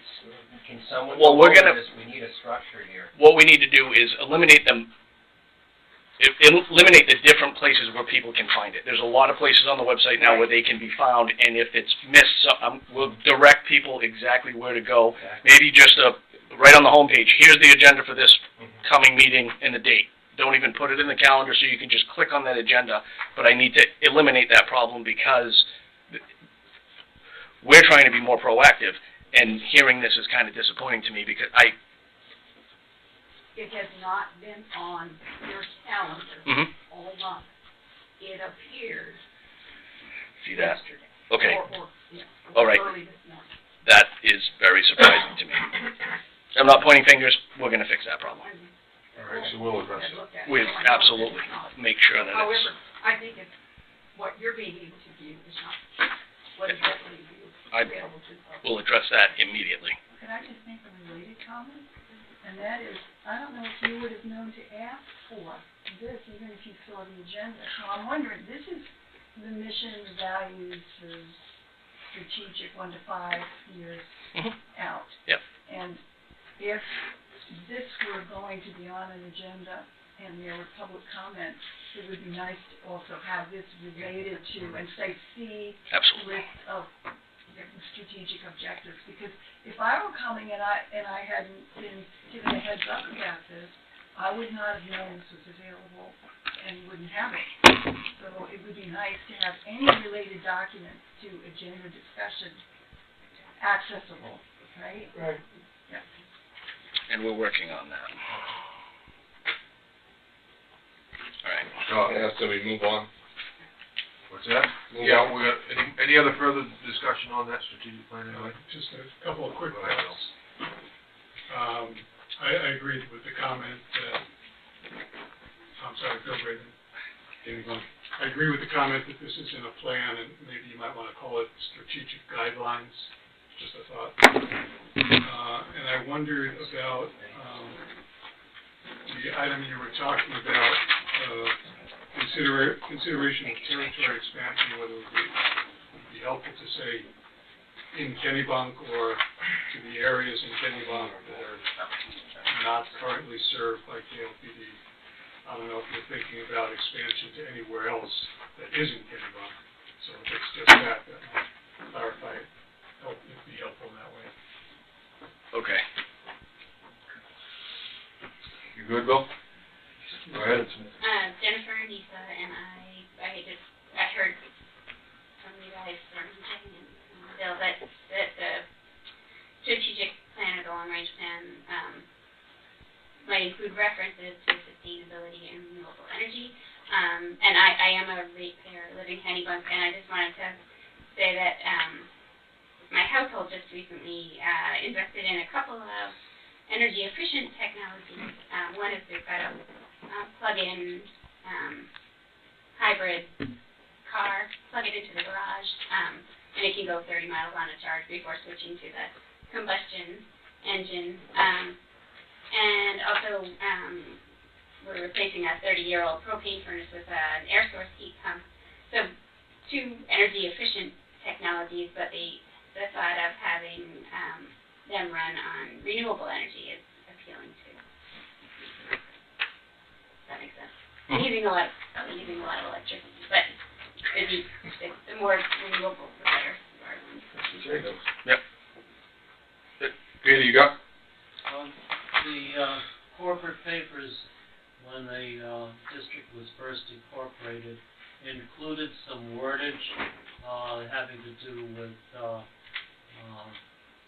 eminent domain, and it also had wordage in there, I believe, that the district would be allowed to go 12 miles beyond the property lines of the town to achieve some arrangement when ownership of other facilities, and they were implying hydro, but that if there is any change to all of that, that should say maybe renewable, because that would open up the offshore wind power for a future thought pattern for the district. Thank you, Peter. 25 miles? I think it's 20. 25? I think it's 20, Peter. On the corporate papers? Yeah.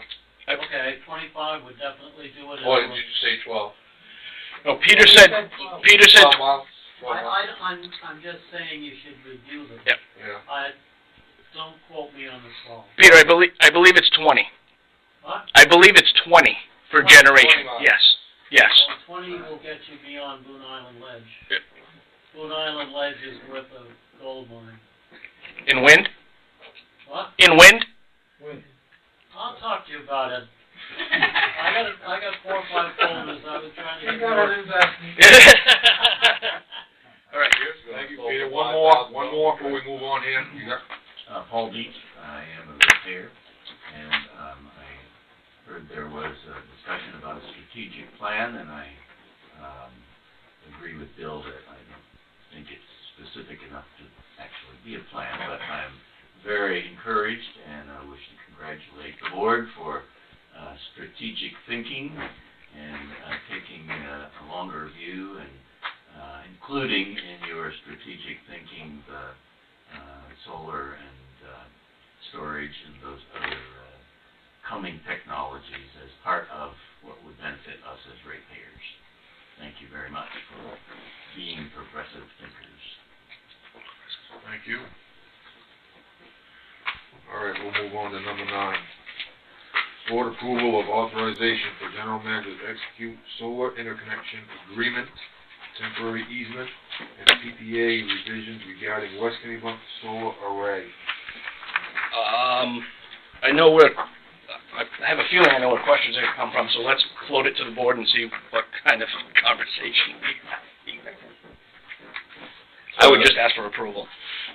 I move to approve, and so we can have discussion about it. Oh, second. Okay. Moved and seconded. Any further discussion? Well, I have a question. Go ahead. What, Now's the time to do it. distribution upgrades cost 4.2. I would like an explanation of that. What we were provided had none of the additional schedules unless I missed them. It just had the agreement.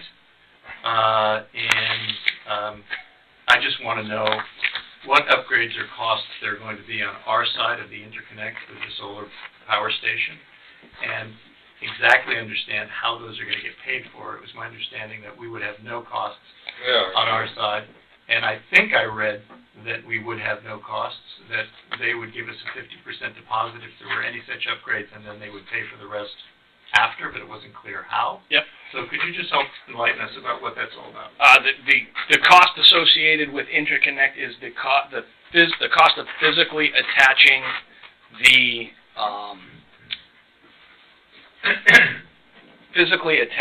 interconnection to our bus. That cost should be, we don't have a definite cost on that yet. It should be in the range of $1,000 to $2,000. There are no other major costs associated with that interconnect, and it is determining through the revisions that have been made where that point of interconnect is before we get the final cost. So I can have that clarified through this document with NextEra, but But they're paying us for it, right? they're paying us for it, yes. Okay. So they're paying from the substation to the transformers. Yes. The only thing that was not included, because it was a question of where it would be interconnected, was the cost of interconnection. So the line that will go from their point of demarcation to our substation to feed the power to us. My only concern would be, again, looking forward in the future, that the wiring that you're putting there will not have to be changed out to new wiring. Size Because of the appropriate. extra power that we're gonna maybe generate in the future. Short of securing more land, this system is pretty much maxed out in its current location. So if they We know that the solar cells themselves in Could be 10 to upgraded. 15 years That's correct. will be greater. That is and correct. they'll be producing more power. That's why Yep, I make sure mentioned it's about the size appropriate. transformers and the lines. Yep, absolutely. Now, regardless of the solar panels themselves upgrading, you're still going to have to upgrade the rectifier. Correct. Not rectifier, it's your Inverter. Inverter. Yep. Because of the programming of it. Correct. And those are all expenses borne by NextEra, KLPD.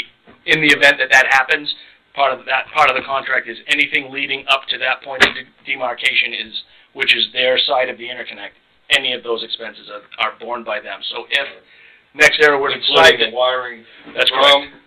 there to the transformer and wiring to our substation. Yes.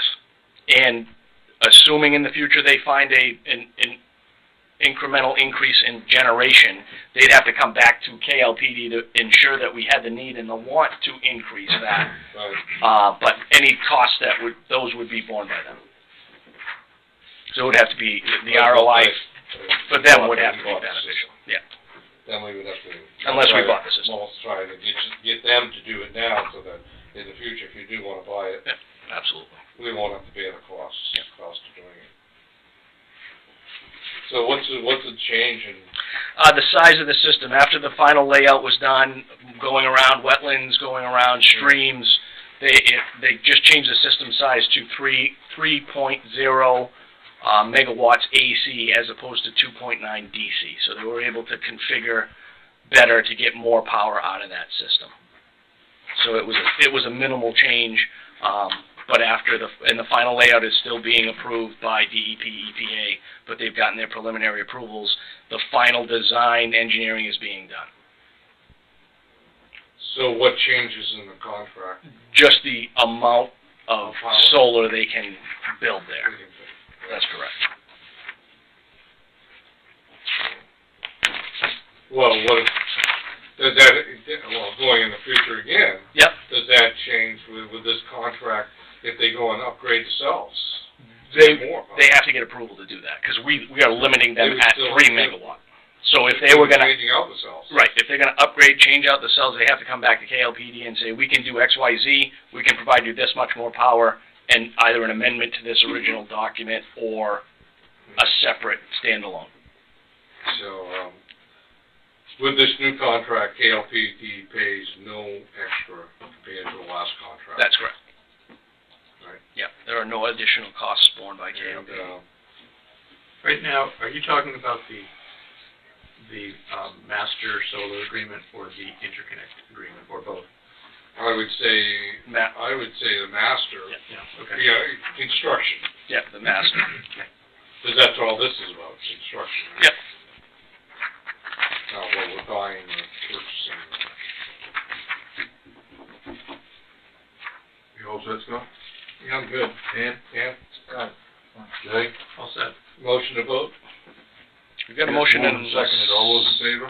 No more further And this discussion? is for accepting this. The interconnect agreement. Right. Yeah. nope. That was PPA, was it not? I thought. Oh, I'm sorry. No, you're right. I thought we were Interconnect. talking about the We were. interconnect agreement. Yeah. Do they all agree? Yeah? All right. So now we discuss the PPA. Yeah, you want to introduce? Yeah. Oh, yeah. Go ahead, Scott. we did the interconnect agreement, and apparently the way we're gonna do it is now we're gonna go to the, are you okay with, that's the question I have right now, that's where my confusion is, they're all grouped into one. My motion was about the interconnect agreement. I didn't realize you were grouping them into one. Okay. So we could have another motion about the power purchase. Yeah, No, I all thought right. we were just voting on. Okay, so that's the interconnect agreement, now we're moved to the, Scott on here, why do I keep calling you Scott? Bob. And then, There is the, interconnect. Temporary easement is next. Temporary so there's three things in this item, The Jay, PPA is that. and then the PPA is last. Okay. So I need authorization from the board to get it, to execute a temporary easement with NextEra Energy so that they can access our parcel without having to purchase any other land.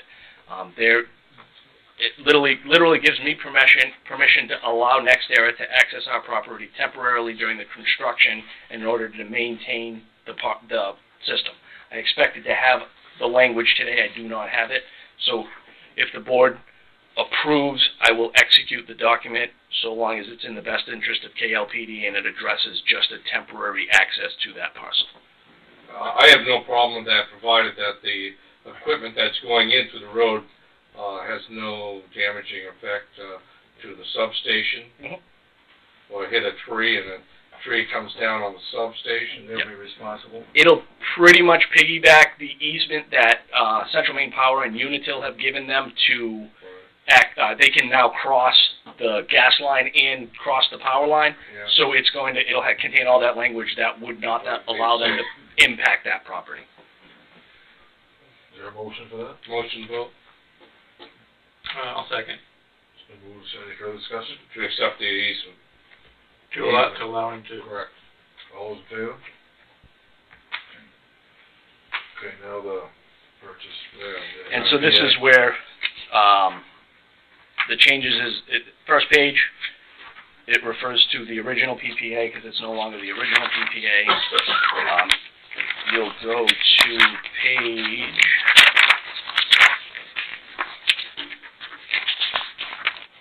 Flag these. Is this just changing the dates?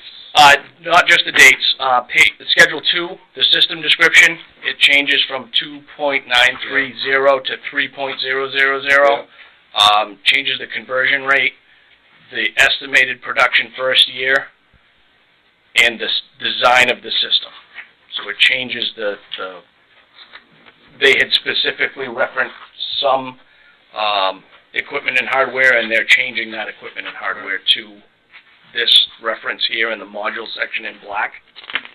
And then the timeline schedule has also been amended. So if you go to Schedule 3, it's after it's the next, it's red, white, and blue on that page. This is Schedule 3.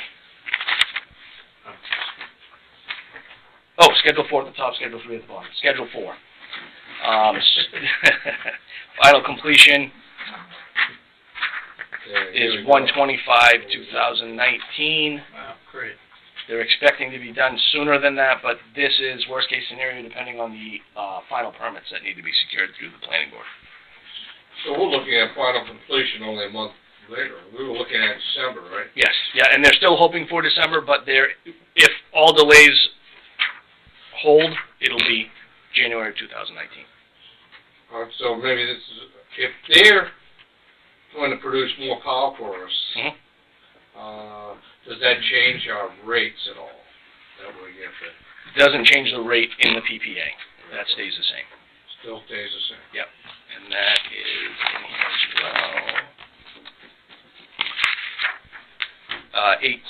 8.735 cents a kilowatt hour. Move to accept the changes to this, let me restate that. Move to accept the amendment and restatement of the Master Solar Power Purchase Agreement. And authorize them. So they're supposed to have the final design? And authorize the the general manager to execute the document. Next meeting. Yes, that's they're set for the planning board, I think it's on August 16th, with a public hearing for August 30th. Right. Site plan review board, not planning board. Can you clarify the public hearing that you just They have to have a, so the site plan review board will review the application on August 16th, and then the site plan review board rules require them to have a public hearing on the approval or consideration of approval of the document. And I believe they said August 30th, but once I have that from the planner, I can put that on our website as well. And do you need to be there? Do we need to be there? You don't need to be there. They're representing their own interest. Okay, I'm just, well, if we needed our own interest or anything Yeah. like that. No, I don't believe so, but I'll keep you guys posted. Okay. Dan, you got anything? Okay, it's been moved. Any second? Moved and second. Any further discussion? Quick question. Mhm. I want to confirm that the price of 8.735 cents per kilowatt hour is fixed without any escalators for 20 years, and that there's nothing in here related to offsets from our master agreement to purchase power from That is correct. Nextera for the rest of the system. That is So correct. it's a standalone agreement. Yes. It'd just be in the schedules would be the change. Energy rate, Can you clarify the cents per kilowatt hour, because Todd had just said it was 8.53, and Jay just said I said, 8.7. no, I said 8.375 cents a kilowatt hour. 735. schedule 3A. Hold on. Don't write down. Oh, 8.735. Yeah. 8.735 cents per kilowatt hour. No, that's dollars per kilowatt hour. Yeah, $0.08 is 8 cents. $0.08735 per kilowatt hour. Okay, one more time. Yes, so I said 8.735 cents a kilowatt hour, Albert. Yeah, It's listed as $0.08735 per kilowatt hour, which works out to 8.735 cents. Just so there's no confusion. 8.735. You're correct. Thank you. Now, does that go up by inflation each year, or they're promising a lock price for 20 years? Huh? Yep. That's what we're signing. Okay. That's what he asked, make sure it doesn't change. For an There area, is a termination payment on 3/4. yes, there is a termination payment, but we're not going to entertain terminating. Be a lot cheaper if we were in Arizona. A lot cheaper. Jay, you all set? I'm set, thank you. Any further I just wanted to discussion? confirm that one thing. All those in favor? Great.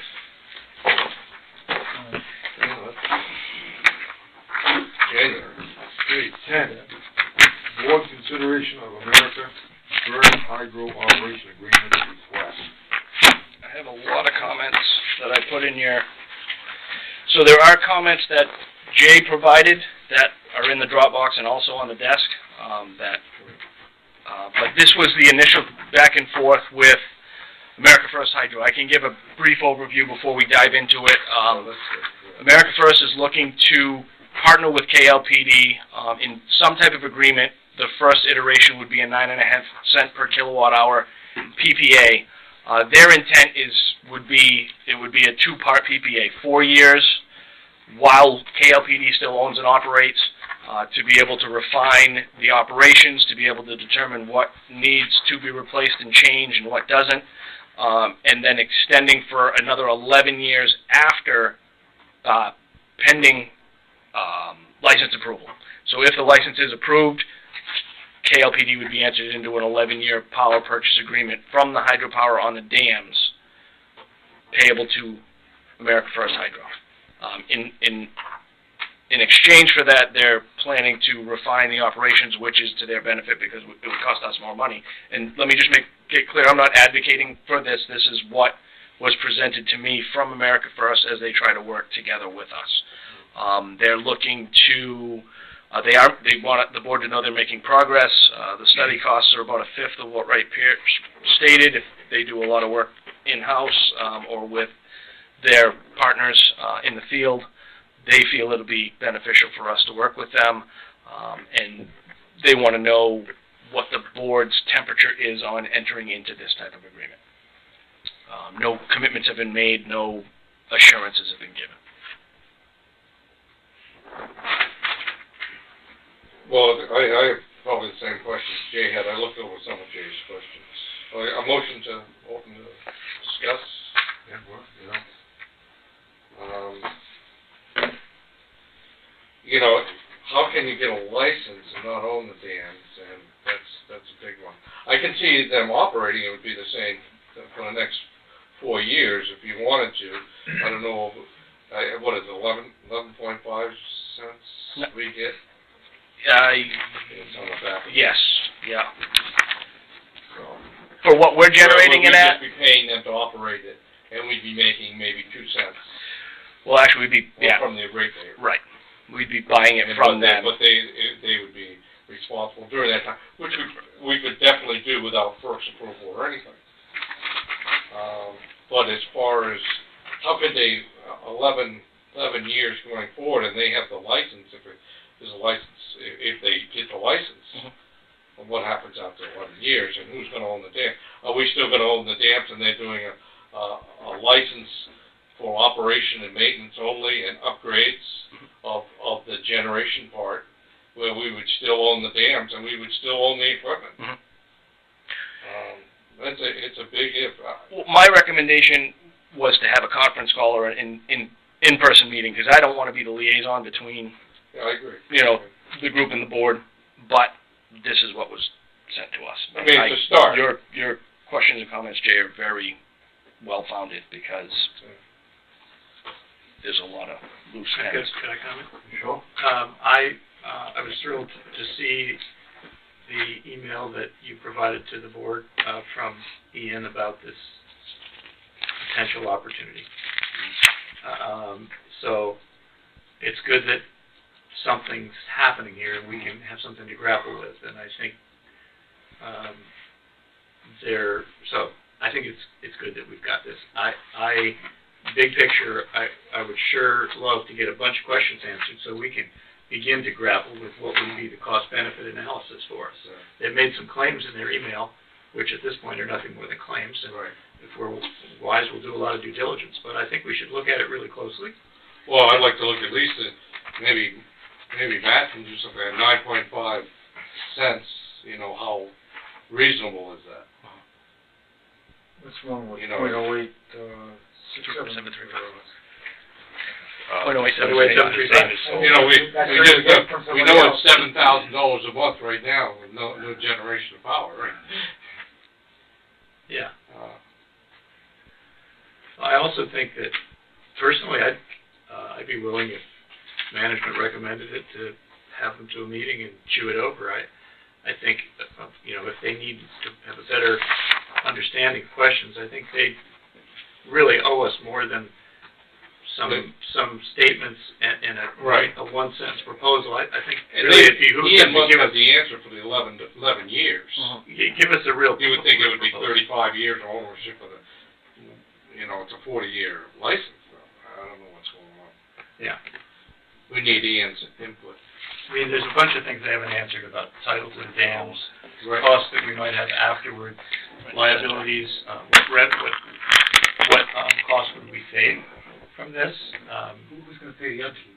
Yeah, who's going to pay for it?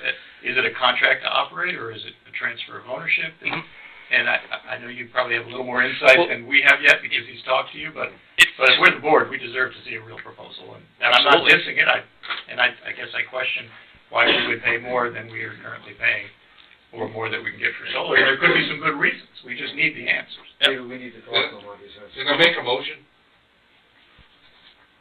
Make a motion that Todd contact America First Hydro and ask them to attend next meeting for discussion on an operations and maintaining contract, another contract going forward, provided licensing is going to be renewed. Any other items? Ownership of dams? I mean, I'm assuming you're going to be dialoguing with them about the various questions that we have. Yeah. I think we just need to sit down and talk to these Yep. people, find out what they wanna do. So motion to set up a meeting with them? I think we should, Invite- we need invite to him. start it, so Yeah, we need to think that- start. Is it invite them to our meeting? Is that what you're Yeah, that would probably be the best bet. I don't know if we'd have a meeting, yeah, it's gonna be an extensive meeting, I would think, at least we'd talk at least 30 minutes. We don't wanna take up all, I mean, I don't know, we probably got next year to discuss again, Yeah, oh, yeah. something. There was one to discuss. Just do like a We would have the engineering to discuss with the 5 o'clock meeting. substation. We could. So there's a motion, is there a second? As long as we're talking about open session in a regular meeting, I'll second it. I think it would be good to talk with.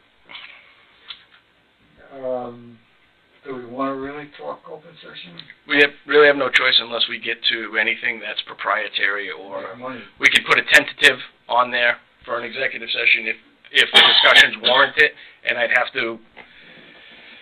try to get more information as to what might be proprietary information or confidential information. It'd have to Yeah, you're be gonna have to, justified. somebody's gonna have to monitor that. Yeah. But yeah, we could have a potential, but I don't Let see us know the, the 9.5 cents, that's, right. would Well, we it's- talk of that? Well, that's public, so I don't know if there's anything that could go confidential. They might have a business plan they might wanna share, but I'll make it very clear to them, there's Like to very see a few proposal reasons. first. Yeah, there are very few reasons that we'd have to go into session. Okay. You okay with it? Yeah, I mean, I think the issue's been raised. Yeah. We just want to protect our interests. And I think the public. And we should give them the opportunity. Any further I think this discussion? is a starter. Absolutely. You all set, Scott? Any further discussion? Can you just restate it again? Restate the motions? Proposal? Well, it was a long proposal that motion contact American First Hydro, invite them to attend a meeting for discussion on operations and maintenance contract. That's good enough. Fine. All right, so Jay, you're okay with seconding that? Yeah. Okay. All those in favor? There you go. Good on that, George? I think so. Managers report? Okay, I'm gonna Board meeting request, here we go. try to streamline this a little bit. The substation planning, I think we got an update, during the discussion of SGC engineering. We've surveyed the property that we wanna that we need in order to locate the substation. All that surveying's been done. Engineering at the town is working to see what a transfer of that property would look like, so we're moving forward with that. For the aspen tree trimming update, they've done 10 miles. We're awaiting the final invoice so that we can go ride those 10 miles to determine that they've done exactly what the specs say. And they've completed 10 miles as of last week. They've moved on to the next 10 miles. There's been a little change in the structure there, and one of the supervisors is now going to be the on-site foreman, and things seem to be moving a little quicker. So they're doing very well. Once we have that invoice and we do the ride out, we'll let the board know. Anything that needs to be addressed, anything that doesn't meet spec, they'll be sent back out at no cost to complete, so that they meet the standards. So we're paying attention to them. We are paying very close attention to them, much to Mark's chagrin, because Kevin's out. So hydro operations, there has been no operation because water, it's maintenance season. The governor oil at Dane Perkins has been changed. A pump has been located, and it arrived yesterday. So we have the pump, and we bought a spare. Good. So that'll be installed this week. Spare filters too. Yes, we've got spare everything. Although we underestimated the amount of oil we needed, but that's already here. So Kesson will be next, then then Twineville. The boards have been fixed at Dane Perkins. The overhanging log boom has been removed. I'm not sure, I wasn't there before the meeting today because it started at 5. There was one additional boom that needed to be pulled back before we could fix the boards at Kesslin. That is in the works to be addressed if it hasn't already. And then Twineville will be last. They'll change the oil, they'll change the relay, and they will change the oil and change the relay, and then when we can run, we'll run. How long did it take them to change the oil? The oil at Dane Perkins, 3 or 4 hours, I think, to drain it, clean out the sludge, change all the seals, all the gaskets, all the filters, filter the oil, put it back in. I think it was 3 or 4 hours, but I can get you a Have you done a test with it yet? We have not done a test with it yet because the pump's going in this. That pump's going to go in this week, and then they'll run a test with it. We've been able to. People may have noticed. I've gotten some comments for hydro operations that Dane Perkins impoundment was pretty low. It has been dry, but we were able to drive the gates down pretty close to tight, so it's stopped the leaks. So we're doing much better there. And I'll be at the annual conference August 20th to the 22nd. I will not be here from August 25th through September 3rd, which is Labor Day. I'll be, so the 20th, 22nd I'll be gone. I'll be here the 22nd to the 24th, and then I'll be gone. I'm on vacation the last week of August. So we'll take that into consideration for the rescheduling of the next meeting, and I'll try to keep it quiet because we're right on schedule if I stop now. Point of information, the two timers, the cycle one and the other one for the last time for Dane Perkins? They haven't been installed yet. But you have them? We don't have them. We've located them and they're on their way. Okay, because when they're all together, you can make good reports of it. Absolutely. Scott? Yeah, I just want to mention on your Ross Road? substation, Ross Road. Will Ross Road be done first? Or will that come in the engineering? That'll come in the engineering. We'll have that preliminary conversation. Now that we're moving forward, we'll have a conversation with SGC again to see if that's still their recommendation. That was their recommendation, but now that we've got a transformer that's offline, they may up. So it's been offline since February. It's been offline quite some time. So that's part of the engineering that we'll be doing now that we can speak to them again. And do you have to, the big thing on this, do you have to contact CMP as far as their side? We have been in contact with CMP. Will they be renewing theirs?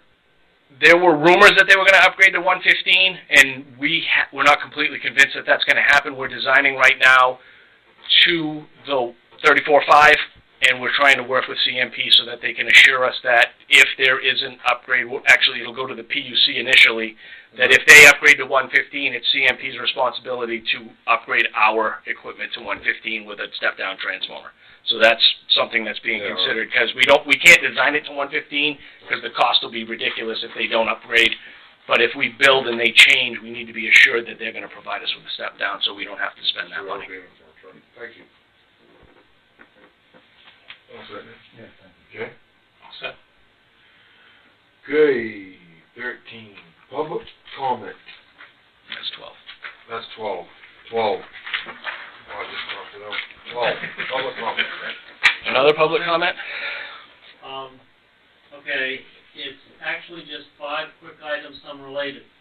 I spoke about the corporate papers, the operating facilities, which may be up to, and I was just refreshed my memory, 20 miles, so that it leaves an opening for the future of the district to think outside the box and possibly down toward the coast. By the way, the offshore wind power is now up to at least 10 megawatts per machine.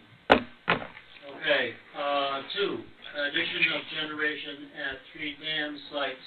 I've got a quick picture. I showed this to Chet Euler back in '85 after I got the magazine, and this is what we've been talking about, a plug-in generator. We take the existing flood control part of Dane Perkins, put a hole in the bottom, and you've got more power.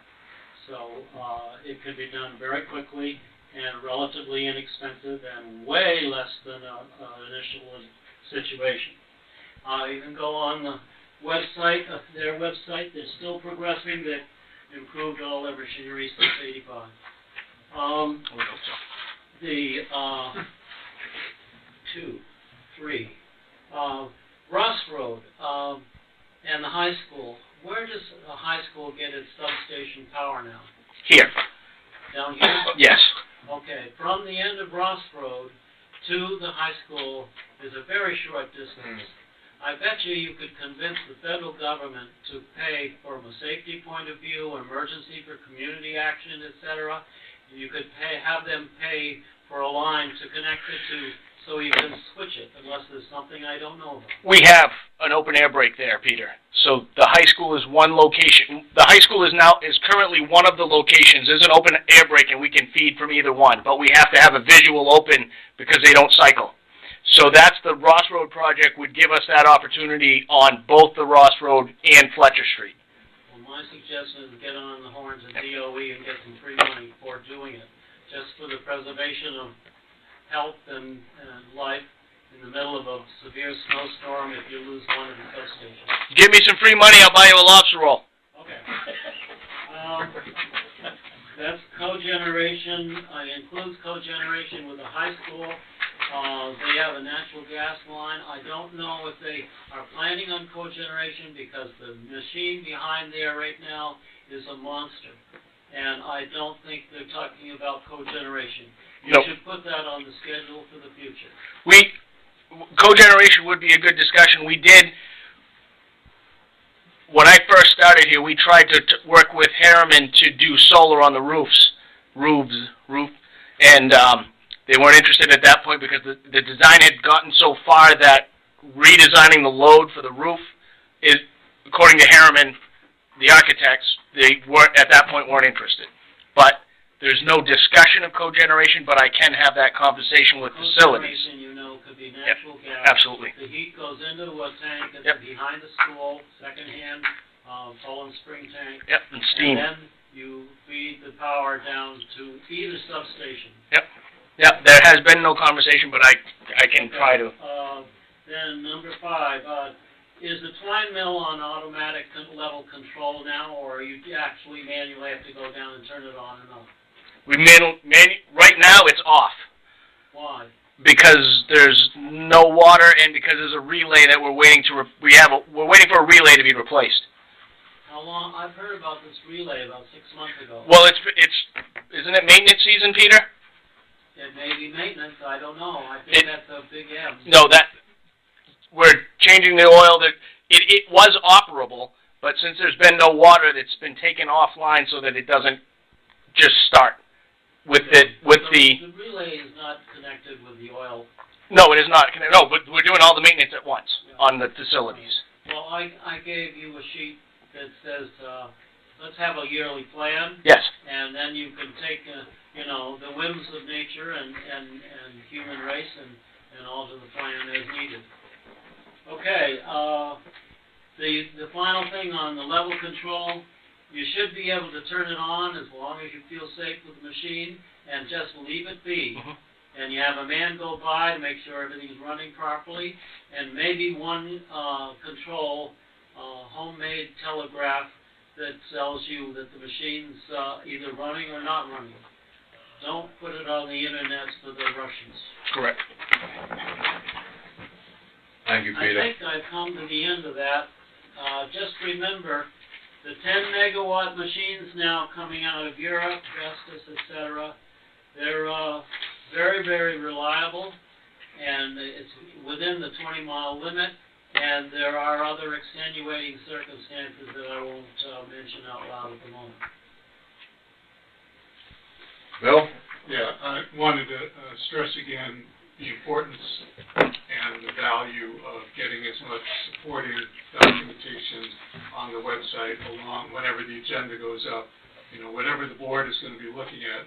I mean, if you go to the selectmen agenda, I mean, they have 60 pages or whatever of supporting stuff. So you could have the minutes that are going to be voted on, Matt's financial report, The solar contract. solar contract, I mean, exactly, the NextEra contract.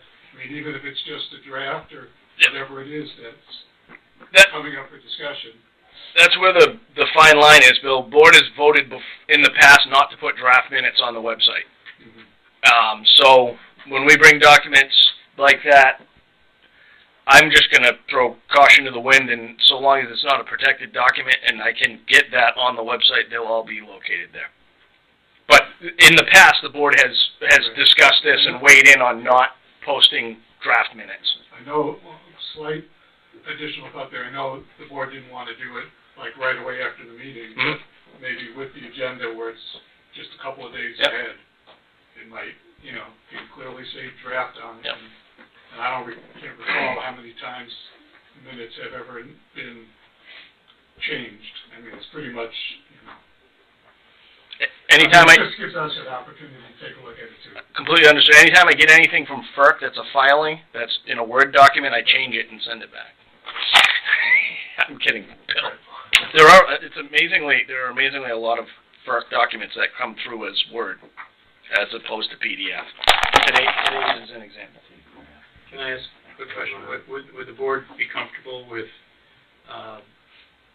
going along the lines that Bill just suggested, and I think there's a lot of support from the public, we've heard a few times about this, of putting all documentation that the board receives that's not confidential under, you know, the various reasons why it would be confidential. I won't go into all of them.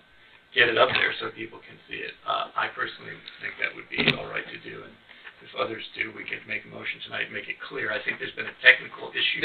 We can discuss this next meeting with Duffy here. And Yeah. So, if we can't overcome the technical issue, what's going to happen is that site will say, and Jay and I discussed this earlier today, I'm assuming Bob and everybody won't have an issue with it, we'll have a hard copy here at the office until such time, and I'm hopeful to get that size onto the website problem fixed, but we will, even when it's on the website, we will keep a hard physical copy here at the office so that people can see that as well. The agenda and the supporting documents. I just can't understand. I'm sorry, this is probably out of line. I don't understand why we can't figure out a way to get these things online. There's so many ways to access stuff, and it's not confidential, and it's not privileged, and why can't we get it out there? We will get it out there. I mean, it's they're just huge files, and it swamps our system. Is it dragging down the website? Yeah, and if somebody asked me to email them... Could it link to a Dropbox? Could it link to something else? Could it link to Google Drive? I don't know. There got to be a way. Possibly a Google Drive. We'll think outside the box and make it happen. We're trying to... Dropbox has size limitations and because we use the free version, number of access. So we'd have to give everybody the password, and that wouldn't work. So... All right. So we're going to work. Yep, it'll be resolved by the next meeting. Beverly. I'm not going to use the correct term, Beverly Freudenreich, Kennebunk ratepayer. I want to extend a very special thank you to KLPD workers because of something that I learned from my painter, that my house is being painted, that you can call KLPD, and I want the public to know this, the wire that comes into my house, that KLPD will come out at no charge. We'll put a sleeve over that to protect the worker who's painting. And they so immediate, I couldn't believe it. Because of the weather, it got pushed back, and it was not up next to the house. The wind and stuff had pushed that sleeve away. Made a phone call that morning.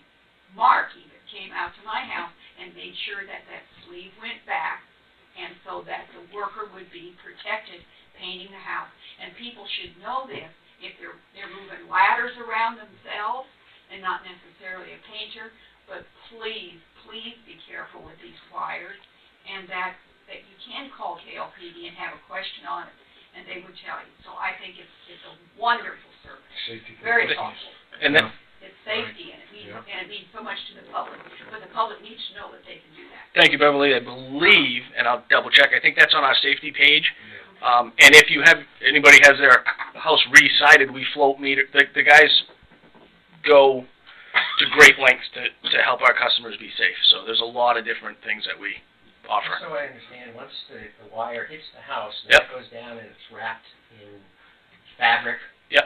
Well, That's really, pretty much insulated. really old ones are wrapped in fabric. Yeah, you can, where it comes out of your meter and goes up, that is safe to touch because that is weatherproof. Once you get to, there's what's called the drip loop, where it connects to the house, there's a hook. Yeah. Once you get beyond that, you don't touch it. It is covered, it is safe, but you don't wanna take a chance that it's chafed or anything like that, And so. my painter paint that. Yeah, I wouldn't recommend it. That's why the cover is orange and it's like this long. You can paint the one coming down the house. Yeah, that's Yeah, what that's I the did. one Yes, I want. you can paint that, yes. Or it comes off the house, don't paint it. Yeah, don't paint the overhead. They don't know the charge with me. So, Just a couple of other things. One is, Ellis Miller, the attorney that was here today, talked about, freedom of access, mhm, and that it's adequate, that the public needs to get adequate time and notice. mhm, I do know that the sewer department can help me, Bob, if, they post their agendas probably almost 2 weeks out. It's posted on the bulletin board on the second floor, so the public can see what the agenda is there without having to go online. I don't know. You talking about water or sewer? I know the sewer department posts their. Water board does also. and water. So these are downtown, so that the public can see these all the time, what these are. And these are roughly about 2 weeks out. There needs to be a better lag time. Once your YouTube video from last month was up towards the end of this month, immediately. yep, that And I'm hoping that this meeting will be up sooner. But you mentioned that, you had the agenda roughly planned for this month. Yep. And like I said, there was a problem of this agenda not being there. Even if it was Thursday, Friday, that's awfully late, without minutes. When does the town post their agendas? Friday, the selectmen's is on Friday Friday. afternoon. And so we have, no offense to sewer and water, there's a lot more going on, lot more dynamic pieces that are happening. So I did give the draft agenda to the board. I did update the board 2 weeks prior to the meeting, but there were several of these items that literally I didn't have I don't want to post an agenda and then have to rescind the agenda and repost an agenda. So when I'm waiting on the attorney or I'm waiting on documents from NextEra and things like that, my personal deadline to those people is Wednesday of the week before. And if I have everything on Wednesday of the week before, I'll post it immediately. I do apologize because Thursday is when and I'm gonna remove that delegation of authority and I'm gonna do it myself from now on to make sure that there are no more miscommunications. But Thursday is when I release the agenda for publishing. We put it on the board here, I send it to the board, and then I email it to staff who I'm led to believe is posting it when I email with the big red exclamation point. I'll address that issue. But earlier, Should be posted over at the town hall? I could email it to Mert and see if he'd do me a favor and put it up there, or I could run up On that there. Thursday, you probably wouldn't hurt. Right. It's on his floor. That's where it's posted. The sewer and water, or the town. Right when you come out of the elevator, it's posted on the. Is it right there? And they get that locked, so I'll get Mert and I'll email it to Mert. I'll try to increase that communication. Burton will do it. But the removing part, if I were to have posted an agenda 2 weeks ago, there would have been 4 of these items on the agenda, and then we wouldn't be able to act on it. And Bill, maybe help me on this. The town says this has been an adjustment or something, if something gets changed at the On last. the agenda. on An the amendment. agenda. Right, Yeah. but they don't post it till Friday afternoon. Yeah, but that would be all right. Okay. Friday afternoon. So that was it. And the only other one that I want to ask on is hydro production. Mhm. Just a clarification. Yeah. I know you have the production figures on there. So we did not produce at any of the dams in the month of June, Correct. and you did not produce at any of the dams in the month of July. I can't guarantee you that, but I'm pretty sure that is correct. This is the And those will 31st. be posted? Those are on the hydro website. Yeah, they usually read the meters. 31st is today, so it'll be a few days lag time, but we post that on the website as they do the reads. I'm fairly certain, I haven't checked, but I'm fairly certain there was no generation this month. But if there was, it'll be updated. It'll be updated either way, but I can tell you with almost 100% certainty that there was no generation. And I'm pleased to hear that the oil change has taken place. If you will review the minutes from August 2017, that's when the requests were being made, when we knew the oil was not clean. And it had to be requested long before then. So I'm glad to see 1 year later that it is being. on the twine mill, this last rainstorm, it bumped up to close to 70 cubic feet a second coming down. It only lasted for a day and a half, 2 days, but the twine mill will still give you somewhere around 1,800 kilowatt hours out of that, just if it's on automatic cycles. So when you report no dams generating, as soon as you have the counters on there and everything, you'll know what's really going on. Anything else? Yeah, regarding the meeting with Ian, there's a lot of restaurants in the port which either may shut down or not shut down in the winter. And the idea is, well, we're going to lose money. And my thought is, well, we're going to lose money or we're going to lose less money. And I think in the broad overview in discussing with Ian, that mindset should go there is, yeah, we might lose some money. I understand there's legal issues and other things. The other thing I want to mention, Peter and I have had discussions often. There's so much talk, everyone's so excited about solar and wind, but he has talked much about conservation and insulation. And I know I've seen some real nice Maine Homes magazine, but I saw another one that seems to be dedicated towards, I don't know whether it's conservation or whatever. And I think some of those homes, like a 2,000 plus square foot home, whose annual energy bill was under $500. And for a number of reasons that it would take 10 minutes to explain, I do believe that we're heading for a phenomenal energy crisis in the next 10 years. And I wonder if part of the strategic plan might be more geared towards incentives, or is there anything that the district can do in that regards to steer people? I remember reading a few years ago that there's 20,000 homes that are under-insulated or substandard, but it would cost $3 billion to upgrade them. I can speak from personal experience that our old home, when I was growing up, was probably kept at 66 degrees. Now that my mother's pretty thin and elderly, it's kept at 73 degrees. I put a lot of insulation in, and we're still using 20% less heating oil than we did. We sealed up drafts. I know Peter's talked about some of these homes. They've talked about the attics being R70, R100.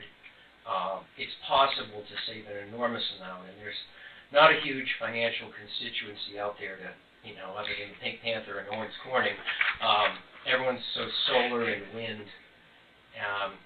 Maybe I could hit quickly on why I think there's a crisis coming. First of all, there's an old fallacy about it's those greedy oil companies that stiff us on the gasoline prices. And the evidence is overwhelmingly right in your face that that's not true. Because if they were truly acting as a monopoly, the price would never go down, period. OPEC has figured out the real reason. It's supply and demand. They play games with controlling the supply until everyone starts cheating on their quota and the price collapses over and over. A number of years ago, when they discovered shale oil, everyone thought, well, this is wonderful. But I've seen a number of reports by geologists that state, just like peak oil, the problem with so many of these statements that we have 100 years of coal or 200 years of this is that we don't have, the shale oil came along and suddenly depressed the price of all oil because you're flooding the market. Well, the problem is, I've seen analysts claim that some of our major oil companies, like Exxon, are really in a slow motion liquidation. They have canceled a huge number of conventional oil projects. And the problem with shale is, like, you drill a shale well, and in the first year, the depletion rate is 60%. So, like a cat chasing its tail, they have to keep drilling and drilling. And the only thing that's keeping these companies afloat is low interest rates. If interest rates ever go up, the debt service becomes a nightmare. So if these millions of barrels of oil go off the market, what do you think is going to happen to the price of oil? So we'd all love to have electric cars and all that, but, well, here's a problem with electric cars. The average car on the road is 11 years old. And we produce 16, 17 million cars a year. So how many years is, even if we went 100% electric tomorrow, how many years would it take to get those cars on the road? Quite a few. People aren't just going to walk out of their leases and buy an electric car because it's fashionable, unless the operating cost, went ridiculously low. My concern is that the transition from a conventional energy system to a renewable isn't going to happen fast enough, and we're going to get some terrific price spikes. And one other issue about oil is that 100 years ago, as someone said, it was like Jed Clampett. You shoot some food, and out comes the crude. And what they said was that it would only take 1 barrel of oil to produce 44 barrels of oil. Right now, we're down to 1 barrel only produces about 4. If you get down to 1-to-1, which is what the ethanol project is, you're going to have to suddenly find a huge amount of supply that no one can use. It's not worth the money. So those are my concerns long term. And I think, as I said, getting back to what I said with Peter is conservation. I just think anything that we can encourage people to use energy more efficiently is wonderful. I'll just remind everybody in the room, and we can send it out there through the website as well. KLPD as a district sends about $300,000 a year to the Efficiency Main Trust. If you are upgrading your energy efficiency and your insulation in your home, I highly recommend you try to get some of that money back. Because there's grant money, there's no interest loans. Is it income dependent? I don't believe so. There may be some. Some of it No, is, some of it some of it is, some of it isn't, because we have businesses and large businesses in towns that have gotten interest-free loans, they've gotten grants, I was wondering, the lady that upgraded stuff in her house, I don't know if you could contact her, she probably could contact that stuff. Yeah, but Efficiency Main is a wonderful resource that we need to push a Could we little more. perhaps just respond to that by, as you're revising the draft strategic plan summary or outline, to see if there's a place where energy efficiency fits? I think we made some changes to it. Smart grid, smart stuff. Right? Yep. I mean, at the very least, we could have energy efficiency main linked on our website and say, go here to find out about it. May I make an observation that the first passive solar house in the state of Maine was built in Kennybunk, Lower Village, and had 3 feet of insulation in the attic, and his yearly heating bill was 1/4 of 1 cord of wood. Who built that system? It's McKinney. I thought it was going to be you. Trying to give you a plug, Peter.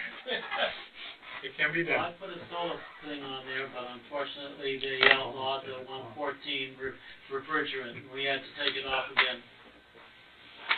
All right, how are we doing? We get All right. one item left. 2 items, really. Next meeting's discussion on reschedule of August meeting. So, if I were a betting man, I'd say this isn't going to fly, but the next meeting is September 25th. Nothing, we only got to talk in August. Well, that's what we've got to now figure out then. I thought we had one on the 28th. No, remember I'm on vacation the 28th. Oh, We you're discussed this the last meeting, so I'm not Well, in. can we skip August?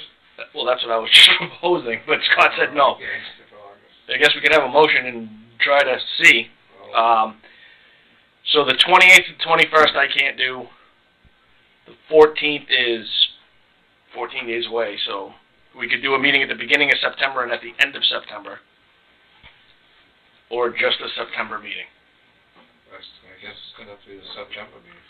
Yeah, let's just, does anyone want to make a motion just to have one in September? You looking at me? I'm looking at anybody. I'll make a motion to have one meeting in September. Second. Any further discussion? All those in favor? Yeah. September We'll 25th. have a summer break. Right. One thing on that, if Ian Clark Right, comes if- back, if- maybe we can meet some. Well, the president Duffy or Bob or whoever's acting president has the ability, if it's advertised, to call a meeting within 36 hours? I believe it, 3 days. So if they need to meet sooner than that, I can reach out to the board and we can schedule a meeting, post it, and have the meeting just for that. Yeah, that's an idea. I was just gonna ask if you, whether you needed anything sooner than the end of September for the next era, or Nope. anything related to next era. I do not. Just pass this. We could also have one So we in good? September in it if we need I it. mean, that would be the Need same be. thing if something came up. If something comes up, I'll contact the board members and we'll post appropriately, but until then, it'll be September 25th. Great. You all good? I'm good. All right. September 27th, huh? 25th. Yeah. September 25th is the last Tuesday of September. I got messages on my phone, they want me to take a shit to Irene. Lovely. Money. Time to make the All right, Oh, and Board recommendations for agenda items for next meeting. hearing none? That's how we all, Uh, same as before. yeah, I mean, the substation, Yeah. that's the same stuff. When do you expect to have that engineering report? End of, I don't know. I'll ask Mattoon, who's the contact, to see. They're in the final design, so when I have it, the That's 2 board will have months, it. they should have something. Yeah. Well, next month they're going to the site plan review board, so they should have 2/3 engineering, if not full engineering within the next What month. about the substation engineering? I'll have to report in the September meeting. I'm not sure when we'll have a full blown. Any other items? Will there be a follow-up on the strategic plan outline, or will that come later? There will be a follow-up, yes. Motion to adjourn. Wayne Berry was the one that did Jim McKinney's house. Oh, God, he's old. I'll move to adjourn. All those in favor? Thank you.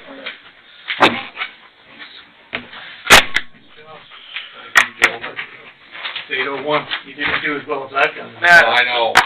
Sorry. Well, I got told me to wait. You don't have to